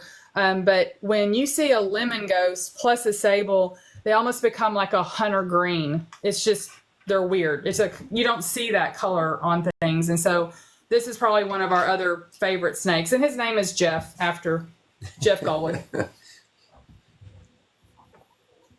That is awesome. That's crazy what these those hoggies are cool, the morphs that you can come up with and what you guys are figuring out over there. Yeah, there's a lot, and I think like Josh was talking about it, like talking about like 3 genes and stuff like that. You know, you start stacking so many genes together, and you sometimes just end up with a pinkish white snake, or you end up with a dark brown snake. And so what we're trying to do is focus on color saturation and contrast. We want the reddest reds with the whitest Arctics, you know, like, so it's just like, you know, like cane, that kind of stuff. We want those storm clouds to be, you know, dark, steel grays and have extra blues in them and that kind of thing. We want our lavenders to have extra saturation of red in there so that when you breed those with the sable, that combo adds even more. So you get almost truly a purple snake. So I think a lot of people just want to throw the names together. Probably the same thing as ball python world. I mean, it's not any different, but they just want to throw the name together. They don't want to necessarily throw the quality. It's like diminishing returns. If you mix too many colors of paint together, you just end up with like a Cracker grayish, Barrel brown. Yeah. Right, yeah, you right. don't even know what you have, right? So you guys are being very selective in your choices, you know, and the offspring of what you want to hold back for your future projects. Yeah. Like the Arctic stuff, I've not seen much blended with Arctic that I think enhances it. I think a pure Arctic or a pure super Arctic is just phenomenal all by itself. Yeah. So it's almost like adding to it takes away from what it is. Yeah. The one that I do want that we don't have is super Arctic Mai Tai. And so a Mai Tai is toffee belly plus sable. And those 2 genes together, you get kind of like a deep orangey, pinkish hued colored snake. And then if you add a super Arctic to that, then they turn purple, like crazy purple. And they kind of stay purplish. And so it's a deeper, richer purple than what the lavenders do. The lavenders are like a light lilac color. So, I mean, I think everybody has like different things, but I think it's kind of funny that when you take a toffee belly and you put super Arctic on it, instead of it turning more orange, it turns it purple. But you start thinking about banana stuff, it does weird stuff like that, you know? And so all of a sudden you get all these purples coming out of these colorations with these other genes, you know, altering the backgrounds. And I don't know, I like that kind of, how did it turn it that color? You know, like, that's what makes me wonder. So. Yeah, when we visit with Mills in our mini series with his ball python genes that he's working with out of Africa from scratch, you know, improving them out for a decade at a time. Yeah, that's some of the stuff he does. Okay, so this snake is simply 2 or 3 genes, and the base pattern is like crazy busy bambino. But if you add one layer of one other gene here and one other gene there, it totally knocks the whole pattern out. And it's not that he's making the most desirable snake to sell right there. It's an exercise in intellect of what happens when you add this. It sounds good in your mind or on paper, but you don't know until you produce the animal and you go, wow, that gene just completely muted this one, but this gene enhances it. And I think that maybe, is that still kind of going on to an extent in the hoggy world, you think? Definitely. I definitely think people are still trying to hit that thing, and then they hit it and you're like, yeah, okay, now we just got a white snake again. And so now, not to say that some of those snakes aren't just powerful breeders, obviously, but as far as like looking at them, they just really don't add that spark like that storm cloud or the sunburst or something like that has just that huge amount of color saturation that even pet people enjoy. I mean, we've had pet people come up and say, my dream snake is a storm cloud, or my dream snake is a, you know, solar flare, which was what Tom was the first one to produce, a solar flare, which is a anaconda sunburst. And so, and he was the first to make the solar storm, which is a superconda sunburst. And so, you know, when you see those snakes in person, it's like, yeah, I really do like that better than what they call the snowburst. And the snowburst is where they have albino, axanthic, and sable all together. Unfortunately, it just turns to be kind of like another snow. It's just a white snake again. My goal as I get breeding is I want to make snakes that are so striking and beautiful that even a non-snake person with no knowledge can't walk by a table or the webpage and go, holy cow, look at that thing. And I think that's what you guys are nailing, is like, that's that visceral, artistic, you don't got to be a genealogy nerd about hoggies or balls or anything or corns. But the fact that you look at that thing and go, oh my, that thing is wild. It looks like, you know, a candy cane. It looks like, you know, this raging purple and orange storm or whatever the snake may be. And I think that's really a great goal. I mean, and that's a great sales goal. They don't all have to you don't have to compete with other breeders to be like, well, I got 17 genes in my snake. Okay, well, who's your customer? What do they want? And we've caught where we've sit and watched people come up. They weren't buying. We were just kind of chatting, and we always ask the kids, you know, like, what's your favorite? And they'll point at this, and the parents will point at that. But they're always pointing at some of the more simple combinations that just have beautiful color and contrast. And even in the ball pythons, we still see people do the same thing. And they don't know how much that thing costs or where it lands in the market or whatever all that jazz is. They're just looking at what they like visually. And so we try to take that into consideration, because I think if we really like this thing, there's probably other people out there that like it. And that way we can work that project and work it the way we want to work it, but know that we're going to actually have animals that people want to. So I just saw Marine's comment, and he actually, you know, we call that the anaconda. It's a hognose morph because the spots look like anaconda spots. Yeah. And that causes great confusion it freaks people out when they see anaconda written on the title, and it's like, oh, is that going to be a big snake? Like, actually, no, not at all. This is a very tiny snake. And we're really good friends with a guy that found that gene. And, you know, we try to be people a lot of times just shorten it to conda because it makes it not sound like anaconda. And I try to correct myself. I try to make sure I say anaconda out of respect to him discovering that gene. But it is easier to write on a label, and it's less confusing sometimes to other people. So that's, and that shorthand kind of like, I feel like a lot of people use conda in general, don't they, though? Just in the pet trade, like hobbyists and people that want them as very pets. much so. Yeah, very much so. But If I'm on the phone with which is him, your I say biggest- anaconda what's your all the biggest way draw? out. If I'm talking to him like anaconda, I always say it all the way out of complete respect to him, but I usually shorten it just on like regular What's days. your biggest draw that brings people to the table for looky-loos? And then, like, what's your biggest, which animal's species sells the most for you, do you think? I don't mean dollar amounts and like this one's 1,000, this one's 100. I mean, like, do you move 10 People ball always- pythons in one hog, or is it the other way around? Or If they're drawn to the hognose, they almost always point at the axanthics, Yeah. the silvery gray things. I think because they look so different than everything else out there. Yep. There's not a lot of species that have that clean, crisp gray colors. But I guess this year especially, the hognose have carried us, and you kind of have to understand that too with the ball python market right now being kind of oversaturated. And we've had, reasonable ball python sales too, but the hognose market really didn't change a lot. There's still plenty of pet people that are wanting to buy it. So I think people coming up pointing at axanthic, we still have tons of people that point at normals though. wow. Because there's so much variation in the normals. And I think a lot of pet people still like a normal, but axanthics, albinos, snow, those are kind of like the most popular ones. And then of course people end up pointing at the storm, the sunburst and the storm clouds and stuff like that. I guess, and then I guess super arctic. That's the other one. A lot of people like. Yeah. You guys want to show us some corns, and I want to talk about Husbandry Pro. Do they have shed testing for your hoggies? You said a white snake that's very powerful. Do they have shed testing yet? No, their RGI is talked about working on it. I'm not sure Charlie's going to do anything specific. I think what Charlie is wanting to do is add some testing for colubrid sexing. I've heard he's been working on that.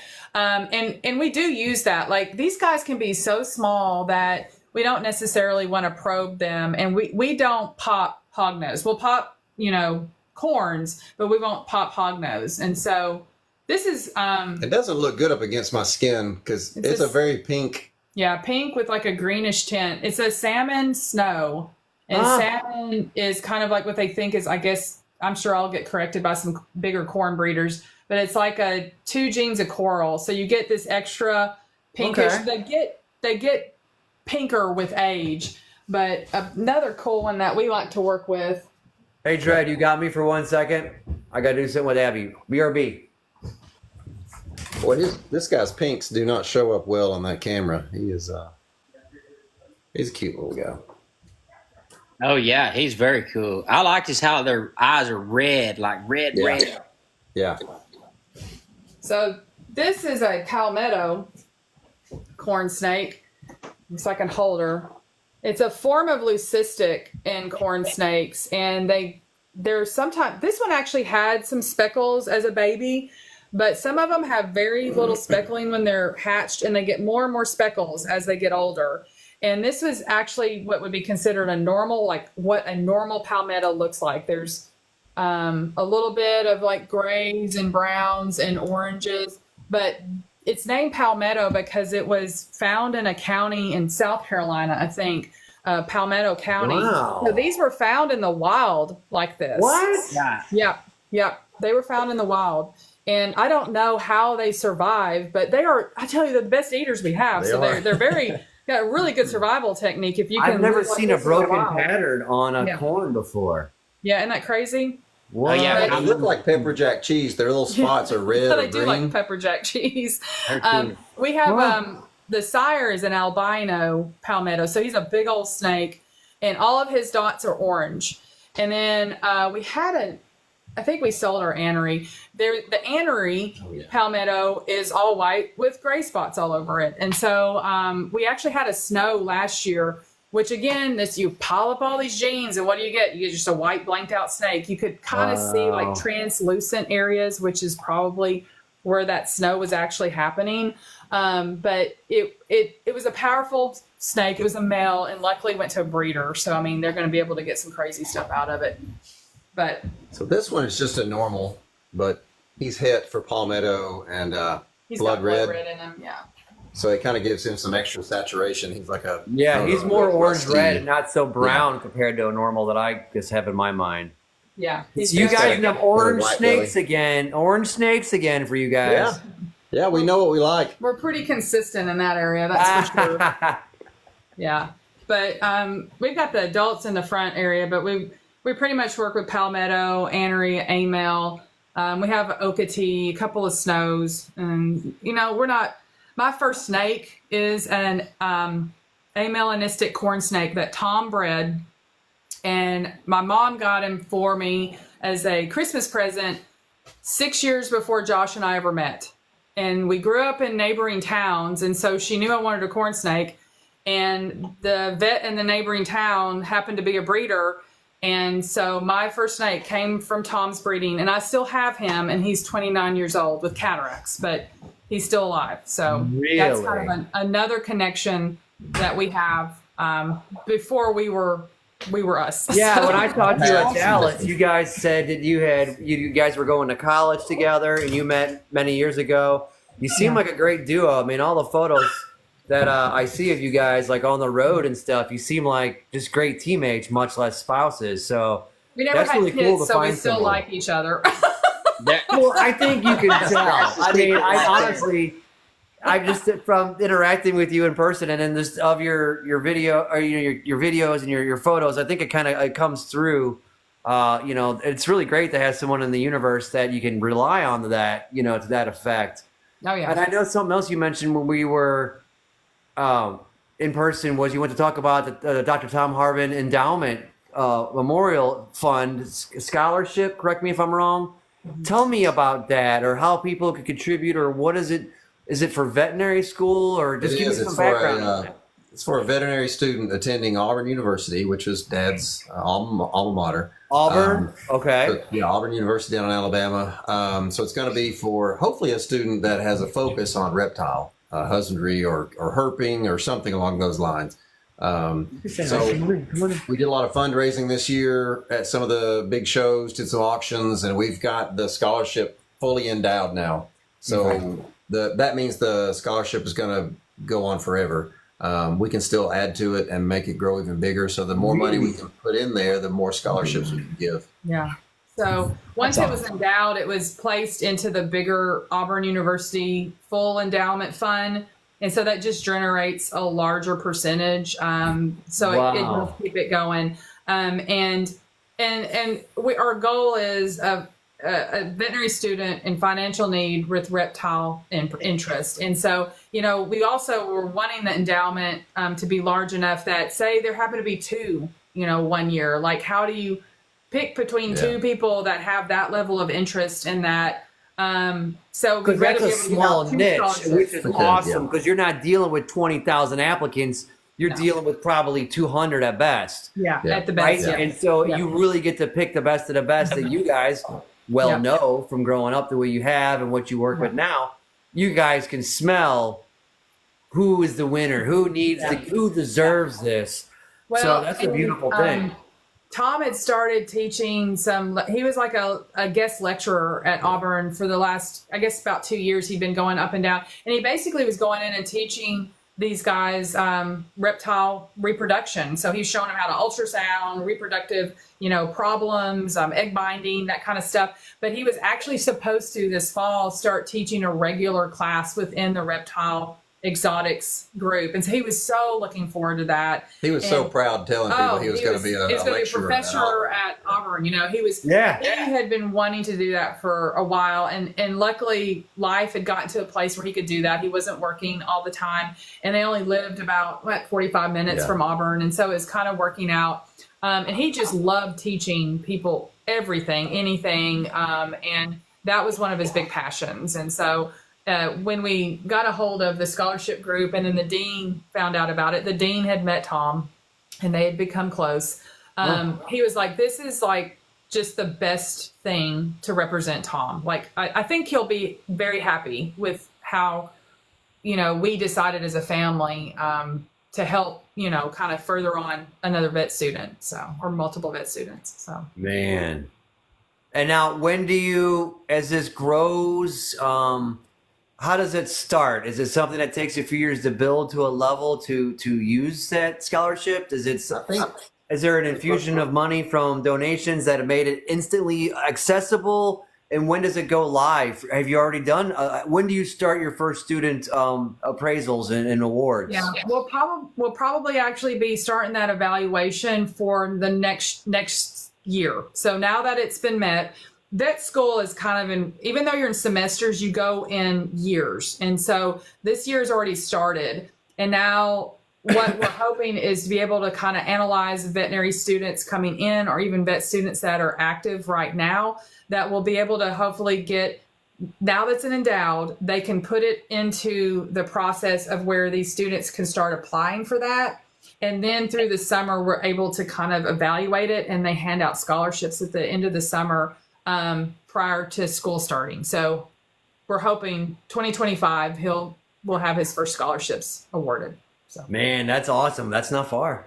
no, we're getting close. So Yeah, basically this one will wrap up here in the next month, 6 weeks, and at most, and then you got the spring semester, and then it's go time. Start evaluating, and that we might be sane enough to figure it out by then, because now we just put the contract down on a building here and a down payment, and trying to get a building built here in Knoxville at our property so that we can actually move the rest of his collection up here, because we've been traveling to Montgomery, Alabama every weekend to take care of his collection. And so oh my God. That's a lot. And so we need to have everything in one place, and we want to take that burden off his mom. I mean, she doesn't do the snake part, but she still takes care of the rodents down there. And we don't want her having to do that forever. And once it's all here, we'll be able to kind of manage things better in one big collection. She's a goats and cows kind of girl. Yeah, so she just wants goats. Yeah. Get her too excited. She really, I think She's she good at likes it, it better than she lets on, because I'll see her mixing colors together and blending certain things, or she's doing her own breeding program. But it's like, we don't really need pretty ones. We just need fat ones. Juicy and tasty. But how far of a drive is that from Knoxville to Montgomery? About 5.5 hours. Yeah. Oh, you guys do this every weekend? I am really humbled you made time for us between your guys' full-time jobs and like all this travel, which blows my mind. And you're not going to Mickey Mouse shows. You're going to big shows far away. I'm like thank panicked, you for making time. Because we were at Tinley this last weekend. And so when we were in Dallas and in Charlotte, we had good buddies of our full throttle reptiles and rascals reptiles that have known Tom forever also. They went down to the farm and fed all the animals and cleaned and did all that stuff for us while we were at those two shows. Well, while we were at Tinley, we were all at Tinley together. And so I know they're snakes and they'll be fine. And we kind of filled up all their water bowls, oversaturated their bedding. And we're like, okay, guys, y'all have got, so many days you're going to have to go without stuff. And so I'm just ready to get back down there to check on everybody. So instead of going out Friday or Saturday, we're leaving tomorrow after I get off work, and we're driving straight down to Montgomery, Alabama. So we got to get down there immediately. Yeah, so this is the only day we had, really. When's your structure done? When are you thinking about, when is an estimated move date for the collection? It's probably going to be spring for the structure. But I think what we're going to do, fortunately, hognose and colubrids in general have to be brumated, and they have to be kind of chilled out for a few months. So we're going to move them during the brumation. Actually, we're going to scoot some stuff around the master bedroom just for a temporary. And get them up there sooner rather than later to you. Yeah, because the way the timing is of the building, the hogs are already going to be in breeding season while the building is being finished up, and we can't miss that. We can't miss a whole breeding, especially with his hogs. I mean, there's just no way. And so next week, we're going to be probably moving his brumation machine up here. Like I said, he said, we're literally pretty much gutting our master bedroom and putting another reptile room in.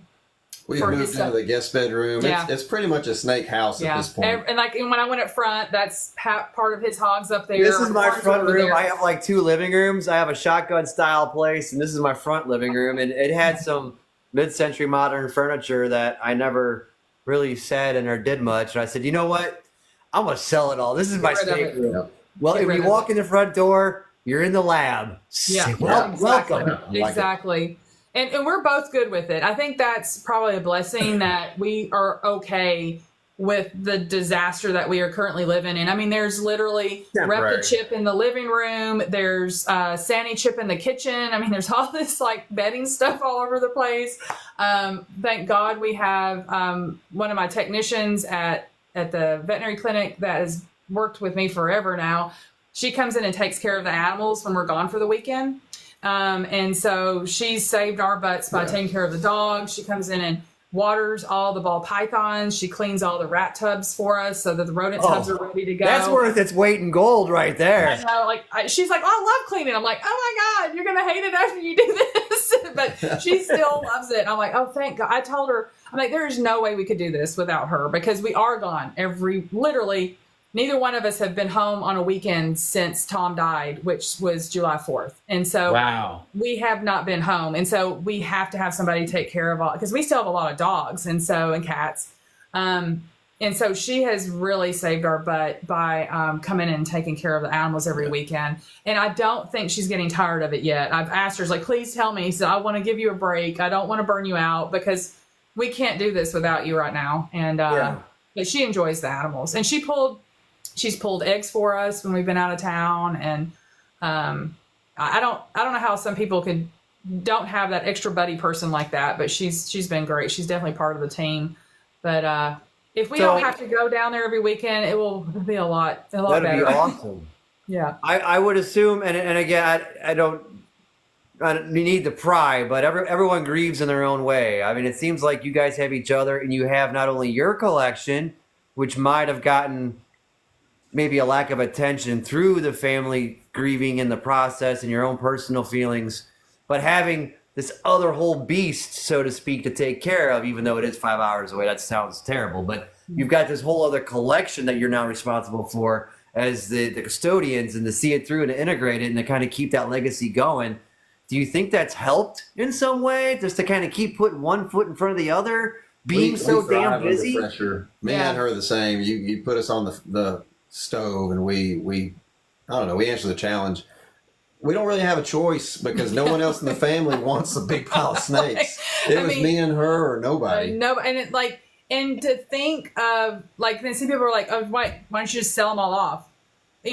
Why would we do that to a collection that he has built so much time into? And first of all, I don't want to. I mean, neither one of us want to sell anything. But at the same time, I just don't want to see what he worked so hard on just, thrown out there. And so now, in the last 2 weeks, we really started talking about breeding plans, because really for the last 3 months, we've been just so focused on our schedule, get to these shows, keep everything alive, keep everything watered, not lose our minds, all that kind of stuff. And it's now it's breeding season's coming up again. We need to get some breeding plans together and that's gotten me positive again. There was a couple weeks ago, I was in just a bad place as far as burnout. Cause I was literally clean feed, go to the next place, clean feed. And it just I never saw a break. And, then I started thinking, well, what am I missing? I love this. What's missing? I'm I haven't done my breeding plan. I'm not even I'm not able to do that projection. And I started excitement for new beginnings, the feeling of spring as fall sets in. Yeah. And it gave me that hope again. I'm okay, this is not forever. So, yeah. Man. So when you guys go to move, do you got people, do you have enough people to help you? I saw there's a reptile show coming up on Clinton Highway, and I used to live by that. Yeah. Oh yeah. Are you going to that one? No, not mainly because this weekend, one thing is I needed to get down there as fast as possible because panic mode is this weekend. I remember the dates. Yeah, it's coming up this weekend. And then we're going down there, getting everything fed, cleaned, and then coming back Saturday as soon as possible, because the Alabama UT game is this weekend, and we have season tickets to football. We haven't even been able to go. Been to one game. Yeah, and so it's we've got to go to this game, and so because we got to have some normal life again. Yeah. And so we decided if we need to get down there and get these animals taken care of, we can get back, because we were kind of the head of our tailgate group, and they've had to just kind of do stuff without us. And I'm like, we're going to go. We're going to full tailgate. We're going to do Who's everything. going to lead us with the beers and brats if you're not there? Yeah, chili and it's chili brats season and now. hot dogs right now. And so, but we're gonna do some normal, and then Sunday we're gonna gut our master bedroom and put everything in storage so we can start taking the ARS rack out of the master bathroom and setting it up and getting it ready to start moving stuff. It's all over the place. I It's know. everywhere. My place was like that till I dedicated this front room, which is nowhere near the scale of what you guys are doing. But I had some in the bedroom, and then some up from the front room, and then I had some on the back porch, and I was utilizing the ambient heat of the summer to help me back there. And then I finally consolidated, and it was a nice feeling to actually get stuff in one place where you kind of go, it's organized. Yeah. When you I guys think go to that's- move in spring, dude, I mean, I'll come down and help. I'm up for a road trip, and we miss, Abby and I, we miss Knoxville. I'd get back up there and just get downtown to the farmers market and stuff on Saturdays. That was always so great. Yeah. So And springtime here is just beautiful. Like the dogwoods coming out, and it's just it's a fun place to come anyway because of the mountains right down the road. And I don't know it. We need to go herping at some point in the late spring. We didn't get as much done as normal. I caught a ringneck and a decay snake a few weeks ago out in the Backyard. shed.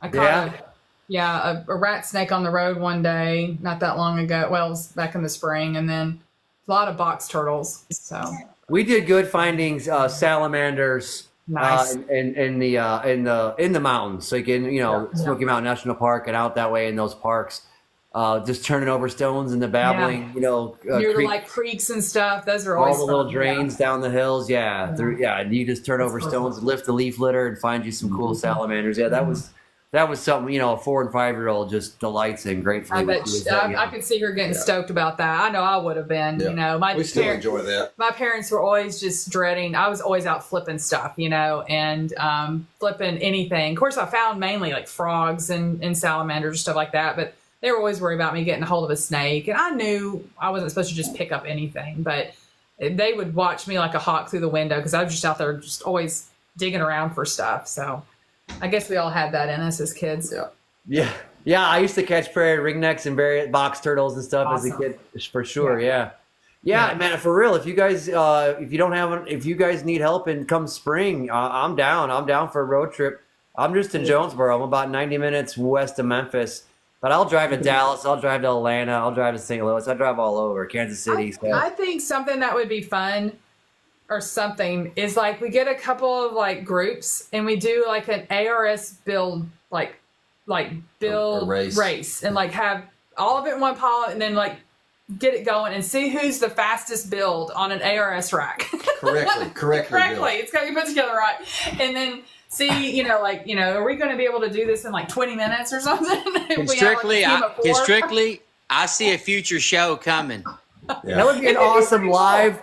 But I'm just going to give you guys an inside tip. You don't want me on your team, but I've never built one of those. And so I'm like the fat kid with mismatched socks at gym class. You're going to pick me last. Okay, pick. So if it's a team pick, we'll have to remember that. But don't pick me. I want you to win. Don't pick me. Sandbag me. You guys talk me up to somebody and sandbag them. Oh, man, he's really good. He puts together all this stuff. He buys everything from IKEA. He'll get it done in no time.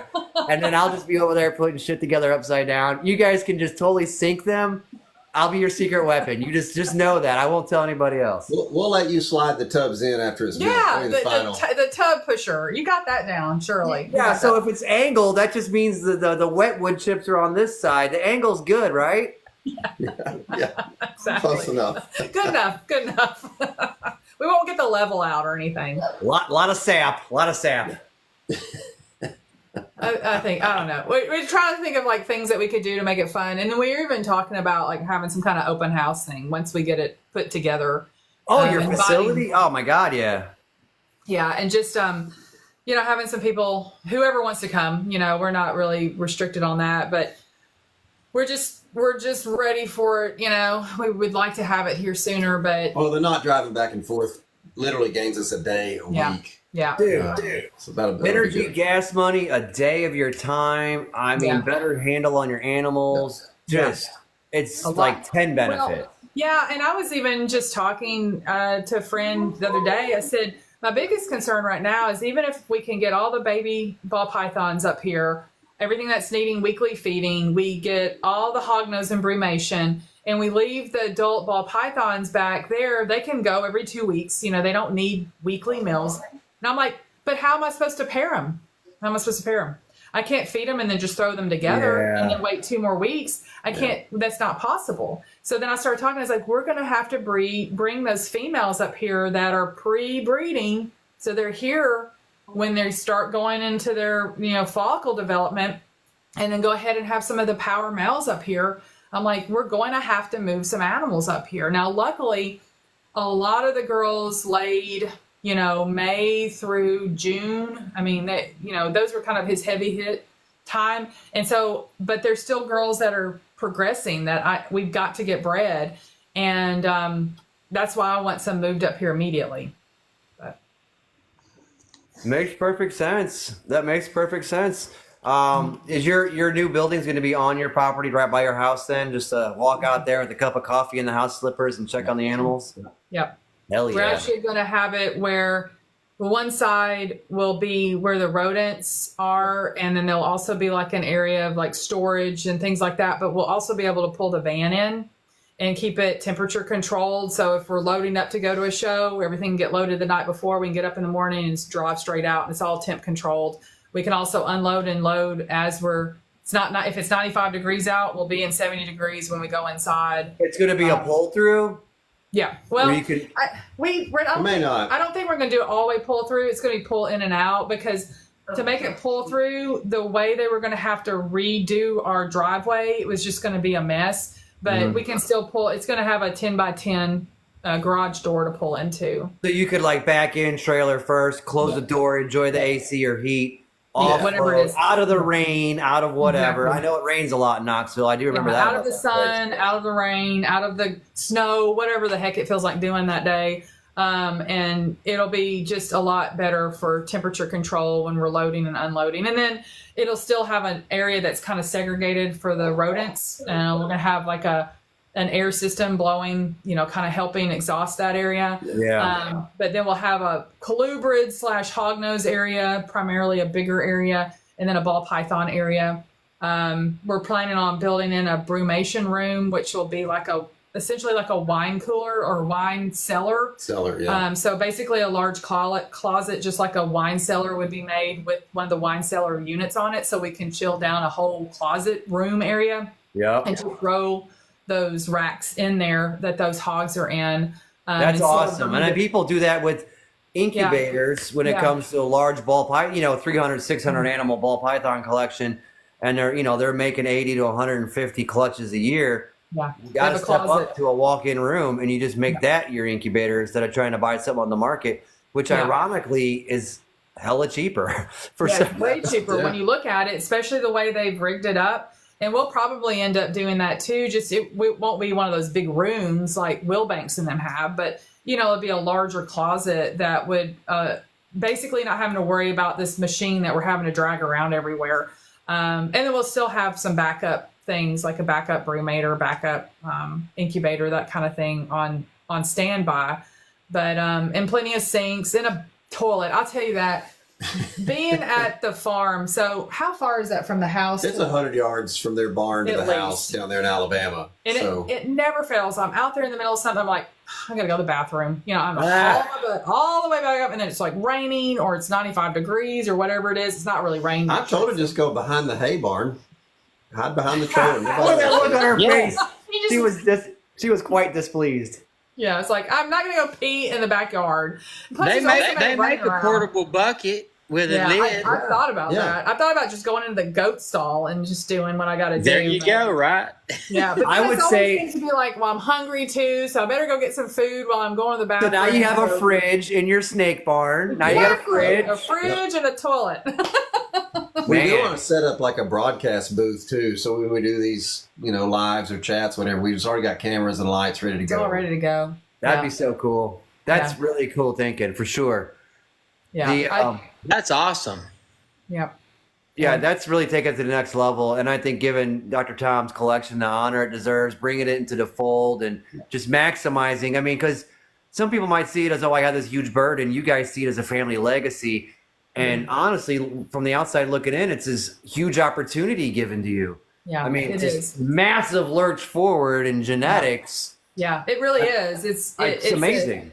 It's right now, like, you know, it's overwhelming with the numbers because I think he paired every ball python he had. I was like, the last couple of years, I think last year he had 9 clutches. The year before, I think he had 14 or 15. Yeah. This year we're at clutch 32. Wow. We're obviously, I mean, we do have some ball pythons, but I think we're at clutch like 7 or 8 out of 3 years. You know, we don't have a ton of ball pythons. So this has been a little bit more of a challenge of dealing with that influx. We didn't mind the hognose influx. He didn't have as many hognose this year. We had more of those. But it's been a little overwhelming. But then I start thinking, I said, we're kind of at the peak of animals. I feel like this is about as much as we can handle. And as much as we're gonna need to handle. And I'm like, you know, when Josh could tell I was struggling a few weeks ago, you know, he was like, you know what, this is the hardest it's gonna be, honey. You know, we're traveling a lot. You're still trying to figure out your job. He's still trying to get stuff situated with his work. You know, we've got the most animals we've ever had before. And we're driving, you know, a lot. And he's like, it's going to get better. And I'm like, you know what? You're right. You know, it will get better. Each week is going to get better. And we're not going to have this level of collection long term. That's what it takes, man. Someone to pick you up sometimes. Yeah. You know, I always say it. If you want to go fast, go alone. You want to go far, go together. Exactly. And you guys are embodying that, going together. And it sounds like you're very close to your family for obvious reasons and still maintain that closeness. And yes, everyone likes you just from a public standpoint. They don't know you guys personally, but I've never heard an ill word spoken about you guys. Everyone says how wonderful. Oh, they're just the best to meet in person. And that goes a long way, man. Even if they're not your customer today, that impression gets shared, and then that other person they told your customer, and that person that's been wanting to buy from you finally gets their budget together and can. Yeah. That building that rapport and that word of mouth, man, that reputation is huge, and I think you guys have that in spades. Thanks, man. Yeah, sure. We appreciate it, and I'm glad we were able to do this. This is cool. It is hard to read, but you know, I've been catching some reading stuff, but I need to learn this better because it's really a lot. It's a lot more fun and interactive. Yeah. I like that. It is a lot more fun. Yeah, that's good. Yeah, we've heard that quite a bit. People that this account you're on, the guest account, is strictly for folks that are like mega Instagram. I mean, just numbers I would drool over. They're 10,000 followers, and it's like, wow. And then, but they've never messed with, and I don't blame them to waste their time to make content on TikTok. So it's not like actually, most all of your big players are on Instagram or YouTube, really. So I don't expect to burden folks, hey, make an account and I'll catch up real quick. I mean, that's terrible. So we made this account, this idea, and it works. It has been working all along, and it allows folks another platform to get their brand and their message out. It is fun and interactive. We've heard that from several people that are like Alex. Remember him, Dred? Alex of Frog Daddy. He's a studious guy. He was a college professor, very super smart, one of the premier dart frog, producers in the country. And we've been buddies for about 6 years. And he was like, dude, this was actually a lot of fun. I didn't know this. Yeah, it's fun to watch and try to of course, just trying to learn some of the things that are on the screen, but we'll get used to it over time. It's just a matter of getting used to the format. But it's definitely, I like the interaction, and we've not done a lot of Instagram live stuff, but this seems easier and I guess, I don't know, a lot more interactive. And so this may be the direction we go when we start doing our own lives. Yay. Bob Vu's been doing it. We brought him on the show. It was his first time. And now Bob's over here pirating my people doing his lives. I'm like, damn it, Bob, you're too big. You can't do this. I'm just kidding you. That's pretty awesome. Bob is just awesome. Bob was like one of the first people we met in the industry when we started doing shows, especially by ourselves. And we just had like one little rack of hognose. We didn't have much of anything. And he used to come up to the Knoxville shows, and we would set up near him or next to him, and we'd start talking to him. And he's like, do y'all know Tom Harbin? We're like, oh yeah, he kind of knows him. And so then we kind of connected through that. And then, we just talked to him at Tinley this last weekend, and just, I don't know, just such a cool guy. He's so So, and we met more and more people like that over time. And, you know, he's really built such a beautiful collection and just kind of a very cool business that he's done very well with. But he's still very humble to me. Yeah. Like, you can just walk up and talk to him about whatever. And, I don't know. He's still very giving also. Yeah. So he's doing a lot for the industry. Like, he started up his own shows now. He's doing a lot of promotional things, helping run auctions. Like, that's what this industry needs. They need leaders like that. And then he was out of town. He's unfortunately had to go to work. I drove to the Atlanta show that Bob hosted, and I think that's going to be a humdinger. I really do. I think it's going to be a really good show. And so I couldn't go. I just couldn't travel back-to-back weekends. I was in Dallas, and I couldn't do it. If it was closer, maybe, but it was just too far. Yeah. And people asked us if we were going to vend. It's like, we just did Dallas. We were already signed up for Charlotte. Josh had to be in Chicago that weekend for work. I couldn't have done it by myself. It was his parents' 50th anniversary, and I didn't want Sarah by herself. And so I was there that Saturday for her anniversary. Went out to dinner with some of her family. Absolutely. You could not be there. There was no way. And so I don't even care if it's the same year or 10 years from now. I don't think you can't not be there for that. That's too much. She needed somebody there. So we stayed busy. We didn't talk about it very much, but we did. That was like the first time Sarah and I have been like by ourselves for an extended amount of time since we've been married. And it sounds weird, but I always was with Tom. That's who I was always with. And so, you know, she, I think, was able to kind of talk more girl, you know, and kind of talk about her feelings and stuff. I think she needed that. But then going out to dinner. But we stayed busy that Saturday on that anniversary day. She was out doing the rodents, and I was out cleaning the snakes, and we just kept meeting in for lunch and dinner. That is probably exactly what she needed. I mean, absolutely. It worked out good. But I got up that Sunday morning and drove over to the show, because from Montgomery, you either go Atlanta or you go Birmingham. And I went Atlanta that morning and stopped at the show and hung out, got to see a lot of people, chased Chris down, part of the group that helps Bob, got on the list. I'm like, I don't care when it is, what's happening. I said, we want an end cap. And he's like, so he took me around and we talked to several vendors about how the show was going for them. And it's like, we want in on the spring if y'all do this. And so hopefully it'll all go through and we'll be a part of that. We heard lots of positive stuff. We got Bob on about 8 or 10 days max, 12 days maybe before the show went off. We got him on here. It was really random. I just reached out to him and he's like, yeah, sounds fun. And I was like, no way. Totally. Hey, I could totally see him doing it. He's just really cool about that stuff. And so, of course, then the next weekend was Charlotte with the All-American Reptile and Plant Expo. They did a great job too. I mean, that was a cool show. And we signed up for that again too. So I don't know where we're going to be or how we're going to do all this. But those are closer shows. Those are 4 hours. Versus Dallas or Tinley or Daytona. Yeah, way better. Yeah, Daytona's a 13-hour drive for me, but I'm going to do it. There's going to be the first ever V-Unit party. Emilio, they're going to run a giant Airbnb and everyone's going to act a fool. That'd be fun. Yeah, that'd be fun. Yeah, you know, like Trap Fest and MJ out in San Diego, and then like Bill Stiegel's the mayor house, you know, party in Dallas. Which he chastised me for not going. I was like, dude, I'm a nobody. I only got the one chondro. I got one coming. I just didn't feel. I said, next year be ready. He's like, no, you should have came. He's like, you absolutely have to come next year. And so, like you guys had said, some of these people that are huge are just so humble. And people like to go, oh, the green tree python people, they're all snobs. Dude, I am in with all these top cats. Sal from London, Cryptic Chondros, Bill Stiegel, Marshall Mendez, and then, you know, Chuck and Carly and Ruben. And there's all these people, Patrick. They're just they're really welcoming. I mean, they are. Yeah. They're super friendly. They're not snobby at all. I don't know where that pretends. Maybe because people see the price tag on the animals.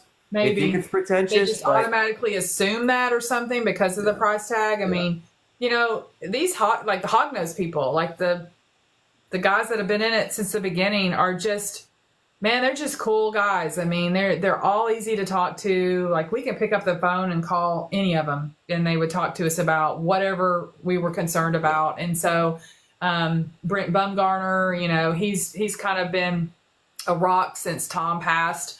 been in the industry for a long time, big hog nose. He's the one that found the anaconda gene. John Rice with Fathom Hogs, I've leaned on him a bunch, always been helpful. Jeff Galwood Jr. of JMG, he's, obviously powerhouse in the hognose world, but, I've sent him messages and then he'll do these little recordings and send like all these clips, like way more information than I probably need. But I'm like, wow, he's giving me so much information. I can really take it all in, and, always been just very helpful. So there's so many guys out there, and ladies too, that have been very, very easy to work with. I think we've had way more of that than anything else. It's a good community. Mm-hmm. Dred, you got anything else where we let them? We've been tying them up in their busy schedule for a couple hours. You got anything, Dred, that I missed, good sir? I do not. This has been an excellent, above and beyond primo show. You guys are like the best guests. I mean, this is. Thank you. This is just it. This show just flowed. I mean, it really did. It flowed Cool. well. Very cool. No hiccups. Thank you for taking time out of your week and your busy schedule. Thank you, And we know what you guys are going through and dealing with. Prayers with y'all. Thank you very much. And right again, we are very humbled to have you guys on the show, hanging out with us. Especially knowing more about your schedule. Thank you so much. Honestly, Thank you genuinely, guys for very making time. much. Again, hey, I always like to extend it. You're welcome at the Dreadnought Campfire anytime. Perfect. Thank you. Yeah, thanks. That was cool. I really enjoyed that. And if y'all had seen him about 5 o'clock yesterday afternoon, y'all would be even more. He was laying out on the floor. I thought I was going to take him to the hospital. It's like, is he dying? I told her, I don't care. Give me a shot of something. I was getting ready to run an IV on him. I was like, something is Well, he's listen. going down quick. Hey, thanks for hobbling in here, Josh, and doing your best, man. I really appreciate you. I You, wouldn't have hey, faulted you if you didn't make it. you need to order you some of that relight powder or that LMNT packets, right? I'm a believer. I use it religiously. I went out and bought Pedialyte and kids juice there and you all go, kinds right of there. stuff. Yeah. It's like, Yes. chug this stuff. This Yes, is rough. Pedialyte is the best go-to in a situation like that. Pedialyte for the win, for Yeah. sure. It did. I think it pulled him through on I the think other it saved side. my life. Well, you guys try to get some rest. Take care of yourself best you can, for sure. Thank you. Yeah, take care of each other. You guys It's are a an lot of fun, awesome guys. dynamic duo. Like I said, it comes through in all your social media stuff. So keep doing what you're doing, and I'm glad to see you guys are doing so well given this past year. And when you guys do need to move stuff, I mean, seriously, I'm down. I'd like an excuse to get over to Knoxville. Yeah. Sweet. I get along great with my ex. We're divorced. We get along great. Like, she just waltzes in. Like, we're cool. We're very, very friendly. We miss Knoxville, and I know our daughter does. So we might just make a little trip of it. You'll have some extra hands and an That'd be excuse to awesome. come to Knoxville. We get you moved in and say sayonara, and then go have some fun, some memories in the town. And so we're not foreign to driving between there and here at all. So I'm down to come help. I'd love to see what you guys are working with and just give a hand. And I hope we, maintain some contact between now and then. But when you go to move, man, I'm able to drive. I'll come help. Yeah, Thank you. That'd be cool. We appreciate that a lot. Thank you so Cool. much. I'm regional. May not be super Much close, love, but we're guys. regional. Guys, give a round of applause, a standing ovation for the Harbins, right?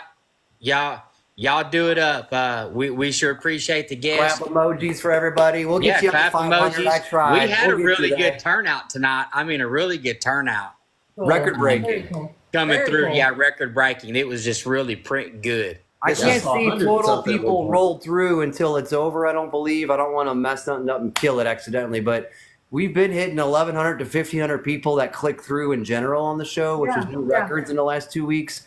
But we've never hit over 81 or 85 viewers in the lobby actively watching.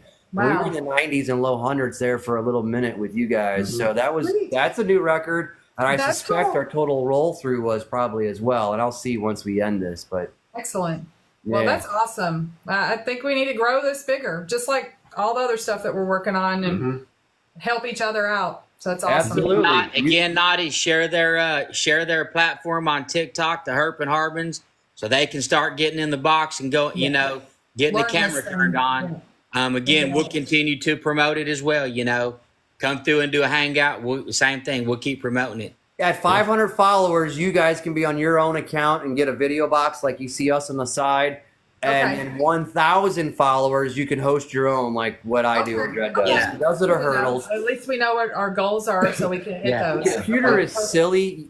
It's 10,000. I don't know why they do that. It's ridiculous, but the computer has that hurdle. So that's probably what you bumped into earlier.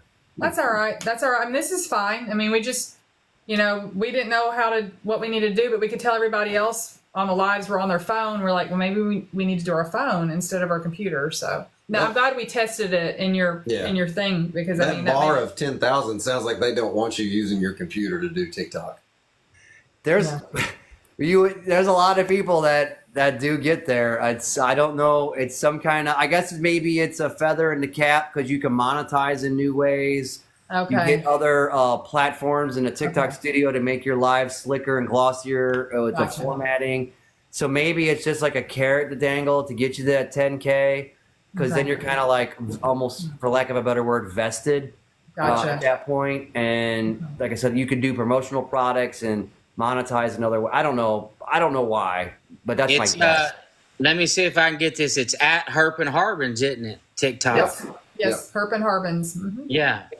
It's at Harbin Harbins. It's on the promos on my page, which won't ever get deleted. It's not like Instagram, or I can't take down a post.